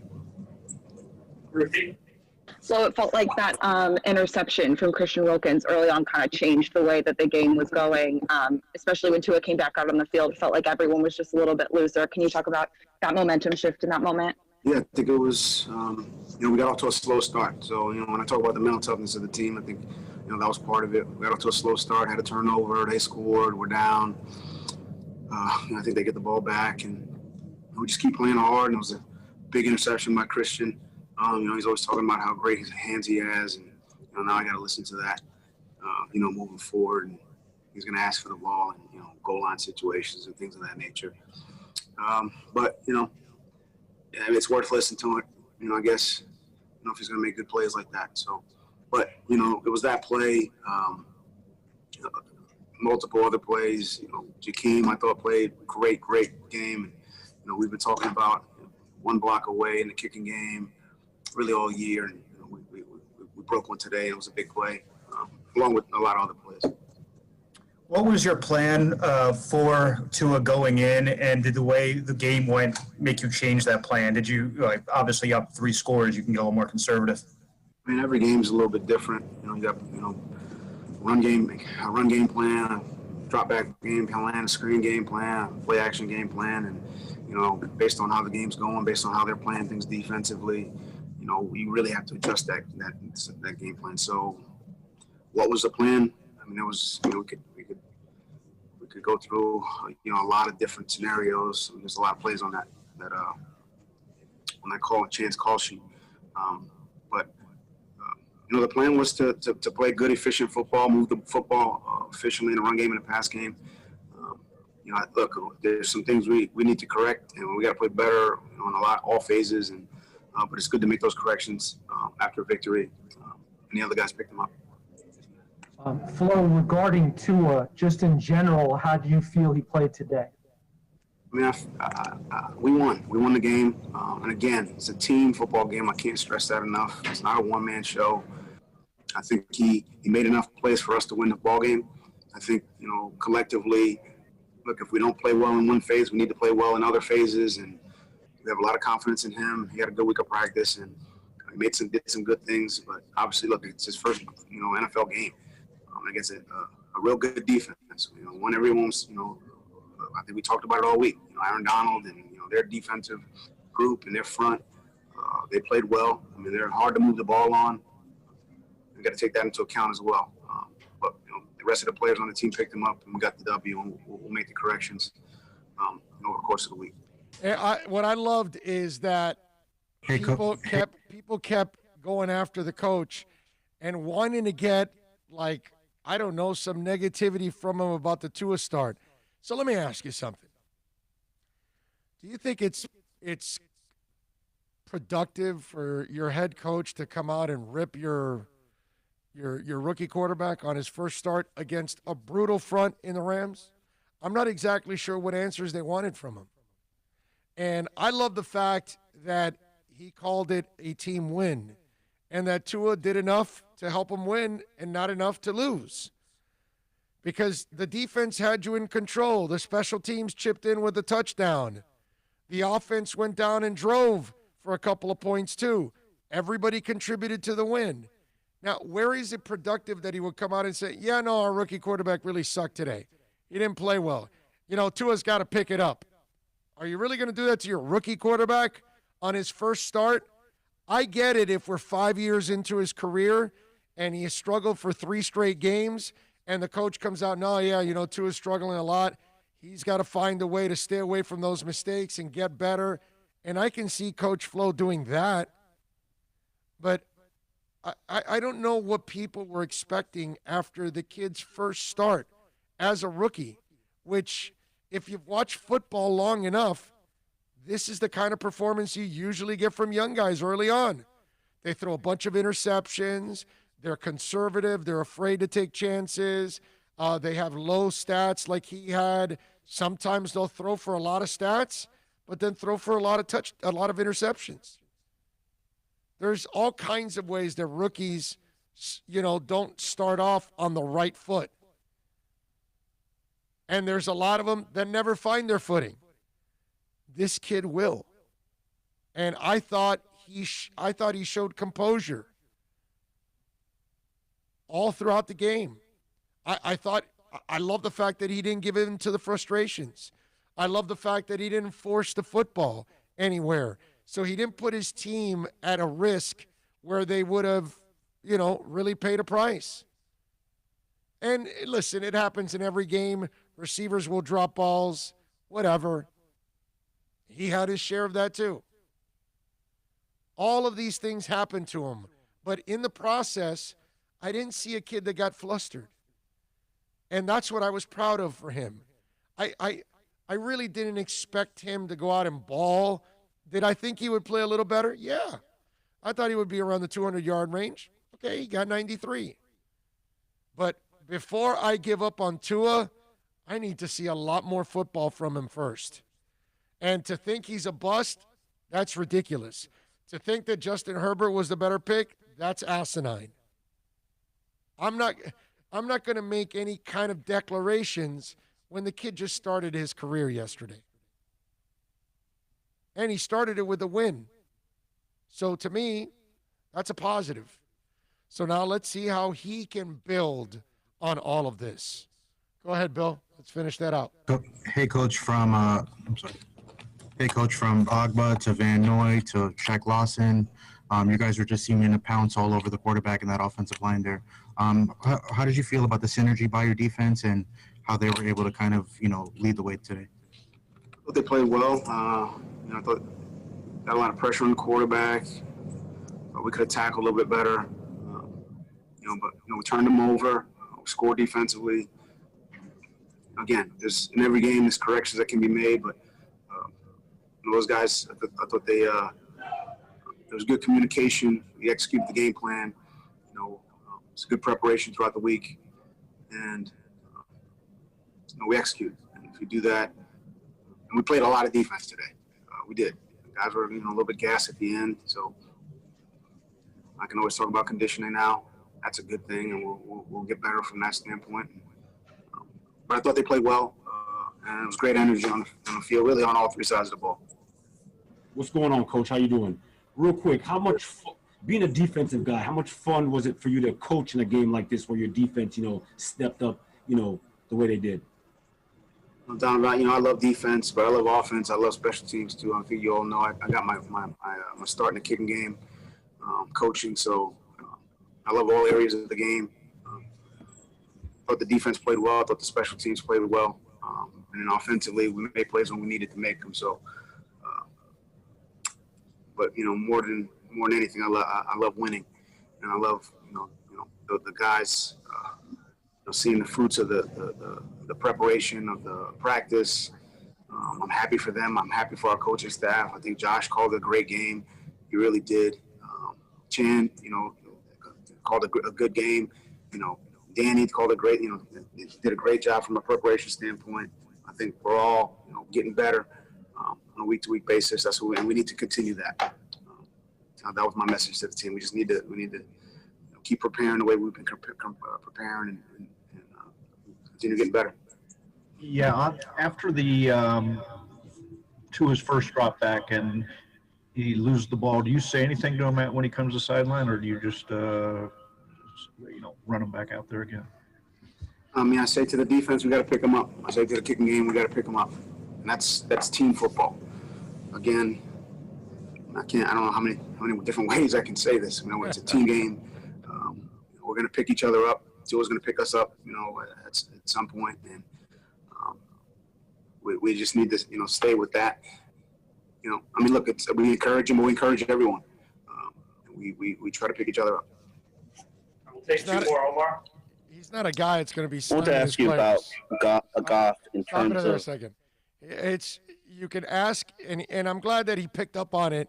That you're asking in so many different ways. Again, he doesn't gain anything from slamming his quarterback, and it is a team game, and that's what I'm happiest most about. Is that we have a real team now, and all phases of the game can help you win. And it's going to come down the line where the defense is having a bad day, and the offense is going to have to come through, and Tua's going to have to come through. It wasn't his turn yesterday, and he was young, and they know it. But it's going to come. It's the NFL. You all know it, and I'm not breaking any news here. I'm not enlightening any of you guys out there. You're all smart enough to know that. It's just yesterday, a team won, and that's what you hope to have every week. That's why I'm so proud of them, because I know the offense will get better. Special teams, we got one of the best returners in the league. The defense is turning into one of the best defenses in the league. I think Flores and his staff are going to be one of the best coaching staffs in the league. And I'm damn more than positive that we have one of the 5 best personnel departments in the NFL. I know that I don't have enough of a track record to make that claim, but I'm just going to go out on a limb and tell you that I know we already have a top 5 personnel department. And they'll prove that over the next couple of years, and everybody else around the country is going to see it. But it's not a productive thing to slam your rookie quarterback. If X doesn't have a good day and he gives up 2 touchdowns, what are you going to do? Rip X? No. You had a bad day, you move on. That's it. And you got to try to help X out. On a day that he didn't play well, everybody else has got to help him out. Offense got to help him out. Special teams got to help him out. Coaching's got to help him out. That's what this is all about. Go ahead. How many different looks and packages that you threw at him, because he seemed kind of confused and rattled. Was that the game plan, to give him so many different looks? I think every week we Josh and our defensive staff, they did a really good job this week, coming up with different things that we think will give them some problems. Look, in a week's time, there's only so much we can give the players. Of what we gave them, they executed, and we were able to put some pressure on the quarterback. And just looking at the stats here, they did run the ball pretty effectively, and we did give up some passing yards, but I thought we were able to put pressure on the quarterback. And I thought overall we played well. We kept the points down and got off the field on 3rd down quite a bit. So, but yeah, different looks, trying to put pressure, trying to apply pressure. Sometimes it's not necessarily the sack total, but I think you can watch a game and see that a quarterback feels this. I think that's essentially what you're looking for. I'm not sure how many sacks we had today, but I know that we applied some pressure and forced them to do some other things offensively maybe they didn't want to do. Just keep a back end, keep a tight end in, things of that nature. All right, last one, Will. Hey, Flo, just as a follow to Dave's question about after the fumble, what does it say to you and to the team that he's able to, have a start like that? Obviously not an ideal start, but able to bounce back, not let it get in his head and do the things that he needed to do to help the team win? That's a question. I think, as a team, we all bounce back. And the idea there is to pick each other up, to support one another. I think you saw that. I think you saw that from our defense. I know Bobby went right up to him and said, hey, don't worry about it. We're going to pick it up for you. The O-line was that way. The coaching staff was that way. And I think they went out and did that. Defensively, specialty in the kicking game, offensively. We were able to bounce back. I think that shows, some mental toughness, especially against a good team. I mean, that's a good football team there. It's a well-coached team. They were 5-2. They just coming off a big win on a Monday night. This is a good football team. So look, they're going to make plays. I think we all to think that that's not going to happen. We're not going to have bad plays. It's silly in a lot of ways to think that we're just going to play a perfect game every week. But when we do make mistakes, we got to pick each other up. We can't go in the tank. We didn't do that. So, and we need to, when that happens, I think it's a good, just moving forward. Hey, we can come back. We can, turn things around. So hopefully we continue to do that. That's what they've done, baby. That is the head coach, Brian Flores, after the game yesterday. Looking forward to hearing from him. We'll go over his other press conference tomorrow when he talks this afternoon and addresses the meteors. People that want to bash the performance for the offense and whatnot. Look, man, we've talked about it. There's parity in the league, okay? And you see Minnesota, one win, beats Green Bay yesterday. Yeah. Come on, man. There's so many every week there's a game that goes, what the hell? Are you serious? Yeah. Dude, it's about getting W's. Who cares about how it gets done? And when you have a total team performance the way they did yesterday, people are going to be out there bitching about it. Come on, man. Yeah. And get a life. Once the offense gets going, you know how scary it's going to be if the defense is playing the way it is now? And that defense, I think, will only get better, actually. And we also know defense wins championships, baby. And listen, I'm not thinking about a championship this year, but all I am thinking of is drastic improvement, man. I just want to remind you, they're one win away from tying their season mark last year. Okay? Not only have they won 4 or 5, 3 in a row, not only have they 9-7 in their last 16, when they beat Arizona this week, they will now match their season total from last year already. Bro, I just got goosebumps, man. Seriously, I hadn't thought about that. That's incredible. I don't think people think about all of that. They don't even nationally, they don't realize that the Dolphins are 9-7 after that 0-7 start. They don't. They don't look at it that way. And that's the difference. Because they don't realize, they don't watch our team. We watch our team. You know what I mean? Even Bill didn't realize it right there. Like, oh, that's right. If we win next week, we matched our entire season total in the first 8 weeks of the season. We got a whole half a year left, and we're 5-3. Talk about being ahead of pace, bro. Are you kidding me?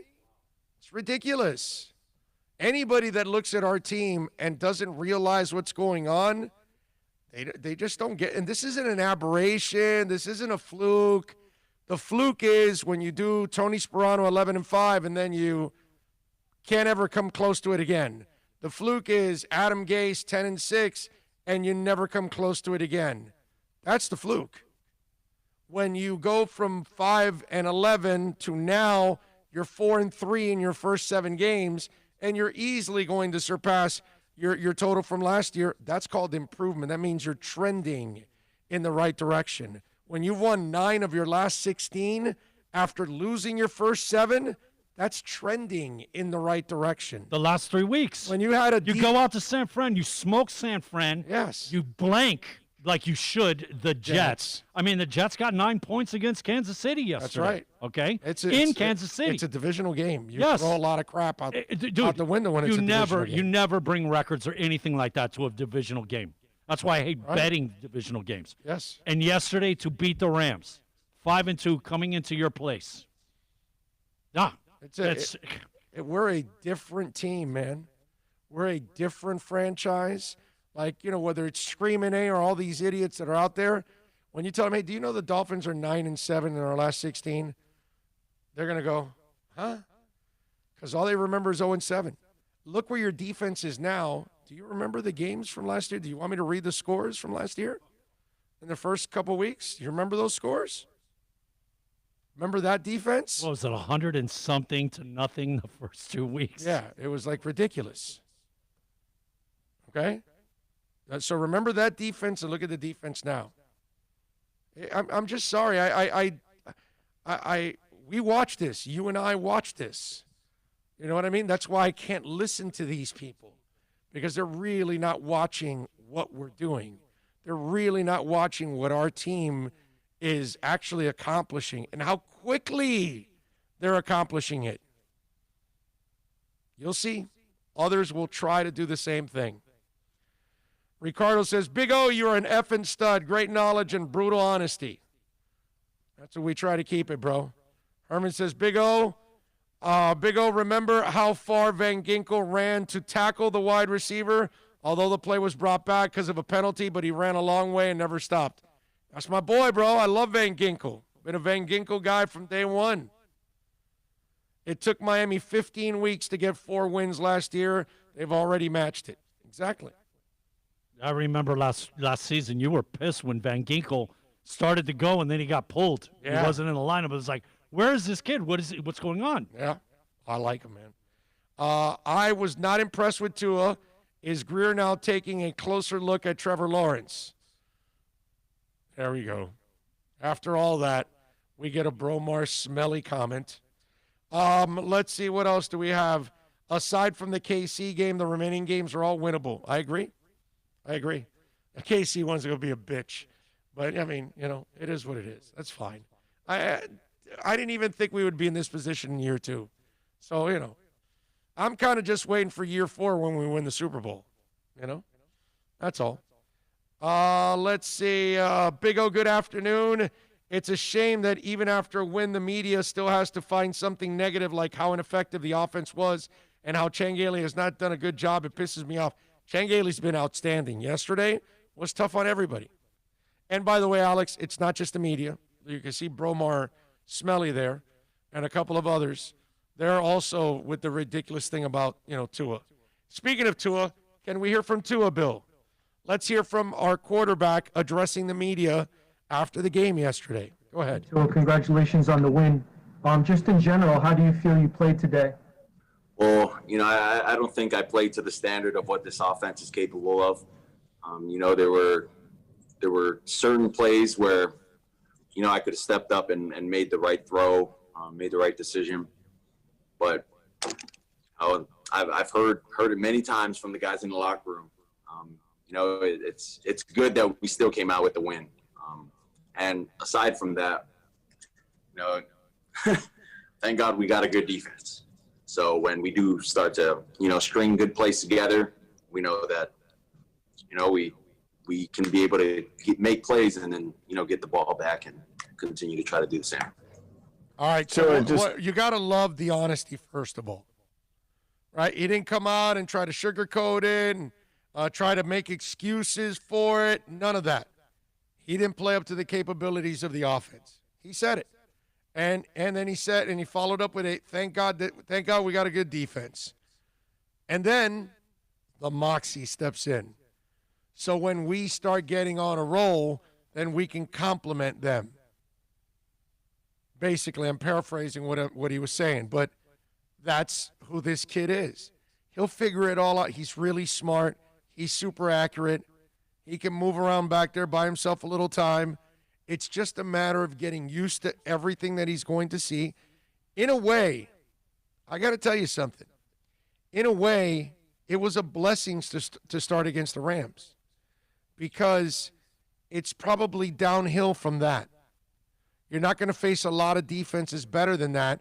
So it was a good way of kind of waking him up and keeping him also, if he had, which I don't think he's this kid, but if he had any kind of cockiness to him, it humbled him a little bit there. I don't think that's him. I don't think he was ever downplaying anything that he was doing, but just in case, it's there. And it's a nice experience for him that now he has to learn from this. And like I said, next week against the Cardinals, whenever they play, Sunday, Monday, Tuesday, whatever it is, it's going to be, and by the way, I was just thinking about this. I hope it does become an early Monday or Tuesday game. I do. I want the nation to check us out. I want the nation to learn more about the Dolphins. You know what I mean? So I hope they get center stage for something like that because it'll be a good opportunity. But it'll be a little easier for him this week against Arizona. Okay? And that to me is really, really important. Go ahead. Even versus the shortened week next week that we'd be up against? Yes. You don't care? No, I'm not worried Let's about that. showcase the Dolphins. Yeah, well, no, actually, it won't be a shortened week now.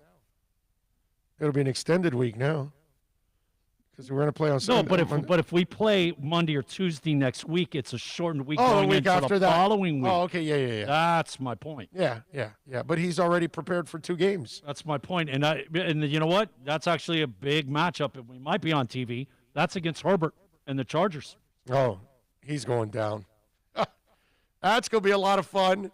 I mean, that might be the game that calms the Herbert. Well, you know, those people that throw rocks and hide. Those kind of people, yeah. They'll go hide after they threw the rock. It's like all the Chris Greer haters. Like, where are you, bro? Like, where are you? I don't see any of them coming out of the woodwork saying, you know, I said Chris Greer couldn't get it done. I was wrong. I don't get that. Go ahead. Just curious how what the conversations were like on the sidelines with your teammates, whether it was Fitz or maybe anyone on the defense, when, let's say, you know, after the first series, the fumble, or throughout the game, they saw something. What the words of encouragement were throughout the game from them? Well, I mean, it's a long game. It's a 60-minute game, and I mean, the guys never really needed to say anything. It was more so we came to the sideline, and I was kind of telling the guys, hey, that's my fault. We'll get it, you know, the next series. But a lot of the chatter, you know, was just talking about how we could, you know, fix certain things because they were giving us a little different, you know, look than what we expected and what we've seen in practice. And so we try to kind of, you know, fix up what we were trying to do on offense. Hey, Tua, what's up, man? Obviously, this was your first start. Can you take me through the emotions of, you know, 1, first getting out there, and then 2, on your first touchdown pass to Devontae? Yeah, I mean, it was fun. Just being able to go out there and play a full 60-minute game now, being that it was my first start in NFL. I mean, we really faced a really good defense. I'm proud of what we've got to do offensively, but I do know that there's still a lot of things we need to correct come Monday. You know, but you can't say that, you know, this defense is really good. They got Brockers, they got Aaron Donald, you know, they got Rapp, Jalen Ramsey, and all these other guys, you know, and not expect to be stopped, you know, a good amount of times. That's just not realistic. And so, you know, we just got to continue to work and, you know, see what we can do to see what we can do tomorrow with what we need to fix in getting ready for the Cardinals. Josh? And let me tell you something. Let me add something to that. This is where I want you Dolph fans to feel good about this. Really, really good about this. This is not a kid that let me put it this is not a young man, okay? Because I can call when Johnny Manziel comes into the league a kid because he still acts like a kid. This is a young man that is extremely mature, extremely responsible, extremely accountable. And you can bet your ass that if you think he watched film this week, now he's going to watch film even more. Because this is the kind of dude that takes that performance personally. This is the kind of dude that has pride in his work. It's like watching Cam Wake. It's watching Zach Thomas. It's watching Jason Taylor. You know, it's watching certain guys that have a dedication to their craft. And I believe Tua is cut from that cloth of those kind of guys. So this 93-yard performance, even the bitter beer-faced Dolphins that are out there just complaining about this, I think Tua personally is more bothered by it than anyone else out there. And I think inside he feels like he let people down, and he's going to be motivated to change that. And I think he'll be motivated to adjust because he has to adjust because this is the NFL, dude. This is another level, and the athletes are everywhere, and he got a taste of it yesterday. And I think that that's going to help him in his preparation, and it's going to motivate him to be better, even better prepared for the Cardinals. It's been a long journey for you, but could you take us into the moment after you slung that pass to Devontae in the end zone and just the celebration that happened afterward, and if you have any plans for the ball? Yeah, that was fun. That was really fun. It always feels good throwing a touchdown and being able to celebrate with your team, and your teammates on the sideline are celebrating as well. So, you know, that it's not easy, especially, like I said, scoring against a defense like that. But just enjoying the moment every time. Just enjoying the moment, and I'm keeping the ball. I will take two more, Salvin. Tua, we all saw your first drop back and you landed on your back and fumbled the football. What was that sequence like? It seemed like a real prime welcome to the NFL moment for you. That was a good hit. It's football. Try to step up, make a throw. Aaron Donald, you know, swiped at the ball behind me, and I don't know who the guy was that took me off my feet and pretty much body slammed me. But hey, that's football. And I'm not gonna lie, I did enjoy getting hit that first time. That was definitely a welcome. Last one, Adam. You have a chance to talk to your parents? I didn't get a chance to talk to my parents yet. I'm going to go home after this and probably see them. So I'll get to talk to them then. Aha. So he's got them in person because they were probably at the stadium to watch the game. So he doesn't have to call them on the field like he did last week or 2 weeks ago. I think they said yesterday they were at the game. Yeah. Of course they're going to be at the games. Now, they're usually at his games, but they didn't think he was playing last week. Well, the Jets game is the first game they've missed of him going back to high school. Yeah, and he ends up playing. So it's just one of those deals that happens to anybody. Bad timing, that's all. You didn't. But the good thing is they were there for his first start, and that's what counts. And his first win, that's what counts. His first touchdown, that's what counts. You know. I think I heard that Dan's first start victory was against the Rams as well. That was the game after the Raiders? I know he came in off the bench after the Raiders. I don't remember. Yesterday during the game, they said that this would simulate that Dan's first start as a quarterback in a W was versus the Rams. But Dan played so much more in the Raiders game than he did in the Jets game. That's the thing, too. Oh, yeah. It's just, it's strange. It's just weird karma, whatever. You know, that same team, first victories for. And Marino was there. He was there yesterday to watch it. Dan looked very happy. Yeah. I'm with you. Were there any injuries yesterday to be worried about for next week? Jones got a little banged up, but he came back. I'm trying to remember if there was any serious injuries. I don't think there was a serious injury at all. I'm trying to remember. You got me there right now. I don't think so. I don't think there was a serious injury, unless anybody out there remembers one that you can remind me of. Drew Boo says, let's go. We taking the division. Blind-ass fan. I don't know. Drew Boo, I don't think you're a blind-ass fan for thinking that you could take the division. The way they're playing right now, they got a shot, dude. So I wouldn't ring a blind-ass fan alert for that. Buffalo's strength was our defense. Our defense is playing better than Buffalo's defense, okay? Yeah. Bottom line. Yeah.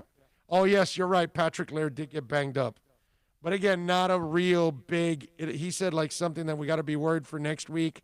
Laird is, I like Laird personally, but right now he's not that big part. He's not this enormous part of the offense that if he's gone, you're going to be missing him. So that's the good thing, because you could use Breida in his role, and you'll be fine.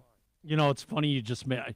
Man, should we be a little bit And by the way, disappointed? Dean G says Dan's first start was versus the Rams. You're right. Breida.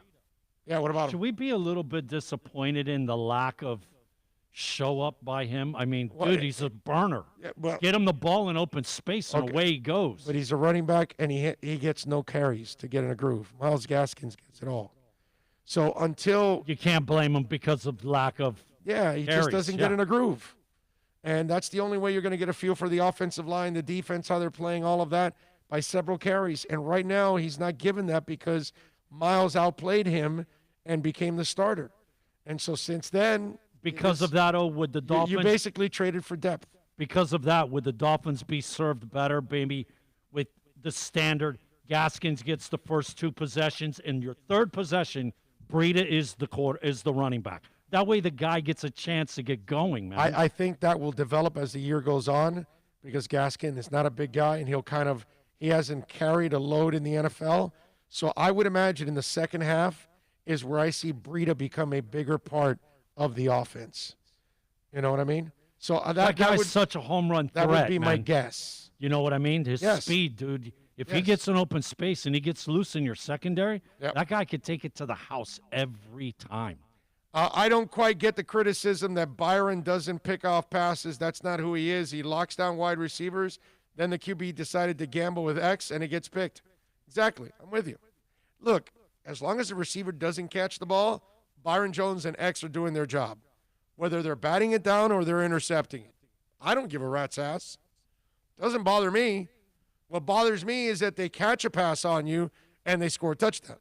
That would bother me. Or a pass interference. Yeah. It's the same as a catch. Yeah, and you notice that when Byron was out and Noah stepped in, that was the Robert Woods touchdown that he went across the field, and it looked to me like Noah, instead of going under the picks, he went behind them, and he was Robert Woods. Are you kidding me, bro? You give him a foot of space and you're done. He's a speed guy. And so that was kind of, at least that's what I picked up from it. It looked to me like he took the worst angles in the Bro, world. there was nobody near him. I know. Like for 10, I want to say Go back- 5 yards, but it's more like 10 yards. Go back and look at the play, and Noah's following him, but deep behind 2 picks. And it's like, dude, you can't do that. So everything from the left went to the right, and he came from the right underneath, right, going back to the open space. And Noah's behind him, but yards behind him because he's trailing. Yeah. Because he didn't go through or between him and the picks. Instead, he went around those. And forget about it. Once you give Robert Woods space, you're done. That's exactly what happened. You know? Oh, if you were Chris Greer, would you make a trade for Gurley? No. Gurley, first of all, dude, Gurley? Okay, let's see. This past week, they told him not to go out of bounds, and he went out of bounds and stopped the clock. And they almost scored, by the way. Luckily, they were able to be stopped, so they ended up winning. And then the week before, they told him not to score, and he scores. No. Doesn't sound like a Brian Flores guy. Sounds like a Dan Quinn guy because that's what their teams do. Play inconsistent. They don't do what they're told. All of that. Alex, I'm not sure what you're watching, but this ain't the Todd Gurley you grew up with. Okay? This is a Todd Gurley post-knee injuries, and he's not the same dude. And we're obviously finding out that the football IQ isn't all there. So, no, I would never want – I don't want Todd Gurley regalado. You got that? I don't want him as a gift. Okay? When Todd Gurley was Todd Gurley, you didn't worry about those mental errors because he was such a good player that whenever you handed him the ball, you know what he was trying to do. But now that he's no longer that great player anymore and he has to kind of use his smarts, whew. He doesn't have much. No. No. No. Look, Not a smart when you're player. in the huddle and you're doing something special like a long count or a short count, or you're doing some kind of special play or like that. Look, get the first down, do not score a touchdown. Those are the last things said before you break the huddle, go to the line. Yeah. I mean, No way. you weren't able to remember what you were told just 1 minute ago, bro? Seriously? Yeah. Wow. And Dean G says, I love how disciplined we play, too. Less penalties under Flores. Exactly. Can you imagine Todd Gurley here? No way, bro. No way. Big O, I think Marino's first start had two. He had 2 picks. Just a little food for thought. Different game then. Marino could throw interceptions because he would overcome them. It was just a completely different game back then. It didn't matter what the score was, man. We always had a chance. Yeah. I mean, literally. Yeah. If we were down by 17, 20, we weren't out of the game. Yeah. Lewis Bryant goes, Tua's job right now is to manage the offense until he is better seasoned. There you go, Lewis. I love common sense, man. That's what the young man did. He managed the situation. He didn't push it. He didn't force anything. He didn't turn it over by throwing a bunch of picks or anything like that. He threw no picks. He had the one fumble, the one mistake, and that's the only mistake he made. I'm with you, dude. And that plan, and he will get better. That I'm not plan worried about that. gets compounded with the way your defense is playing. Right. The way your defense is playing, bro, you don't take no risks. No reason to. No. Yeah. Dean G says, stand corrected. Dan's first win was against the Rams. There you go. Gurley won me the game with his mistaken TD. Yeah, well, Bromar, that's why you play fantasy football, and, we want to keep you away from reality football. That's all. It's all good. I always tell people, I've said this for many years, you have to separate when you're looking at fantasy and reality. It's 2 different kinds of football. The players are differently looked at. You know what I mean? I don't want Odell Beckham on my team at all, but I understand if you add him to your fantasy team, although lately he hasn't really paid off for you, but you know what I mean. There are certain players that in fantasy you want them, but I don't really want them in reality on my team. Antonio Brown. There you go. Bring him on your fantasy team. I don't want him anywhere near my regular team. Don't want him anywhere near your locker room. Nothing whatsoever. Jeff George, you want him for fantasy. As long as interceptions don't hurt you, but you want him for fantasy. And if interceptions don't hurt you, you want Jameis Winston. Reality, do I want Jeff George or Jameis Winston on my football team? No. Just the way it is. But that's the fine line you walk between fantasy and reality. And we have too many people that cross it over, and it just doesn't mix sometimes. All right, let's wrap it up here on the show. We thank all of you out there for tuning in. I want you to stay positive. I want you to go vote, by the way. Okay? Tomorrow's a big day in our country. Make sure you are voting. Okay? Make sure you're a good American and go vote. Vote for whoever you want. I don't care. But just vote. Do the right thing. Any thoughts on tonight's game? Oh, God. Does the Giants have a snowball's chance in hell of winning this game? That's a terrible game.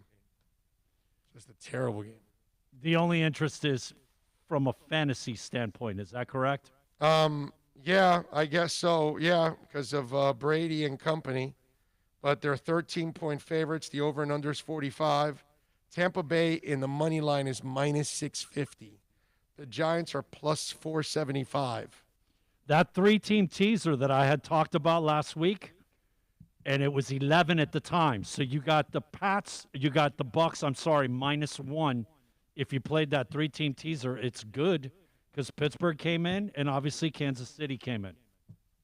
There you go. I'm with you. GP Trap Hewitt, thank you, sir, with a little super chat. He says, voted.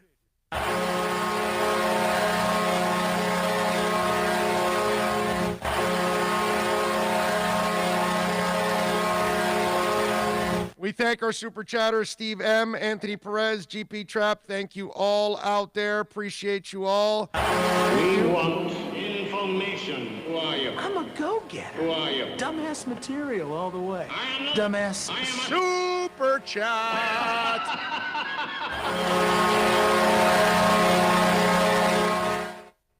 Had to bust out the mating because of the shirt today. Yes, and no, I don't see them making a real move in the in before the trading deadline. I don't think they'll be giving any kind of picks away. That's really not their style anymore. I think they'll go with what they have, unless there's like some freebie out there, some really low-hanging fruit. Thank you all out there. Steve M., Anthony Perez, GP Trap for sending us a little love on the Super Chat. We thank all of you out there for downloading our show and watching it or downloading the podcast. However it is you support us and our amazing sponsors.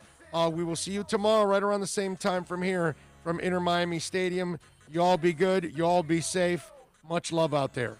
Please go vote. Big Keep day your tomorrow. distance. Keep your distance. Yes. Have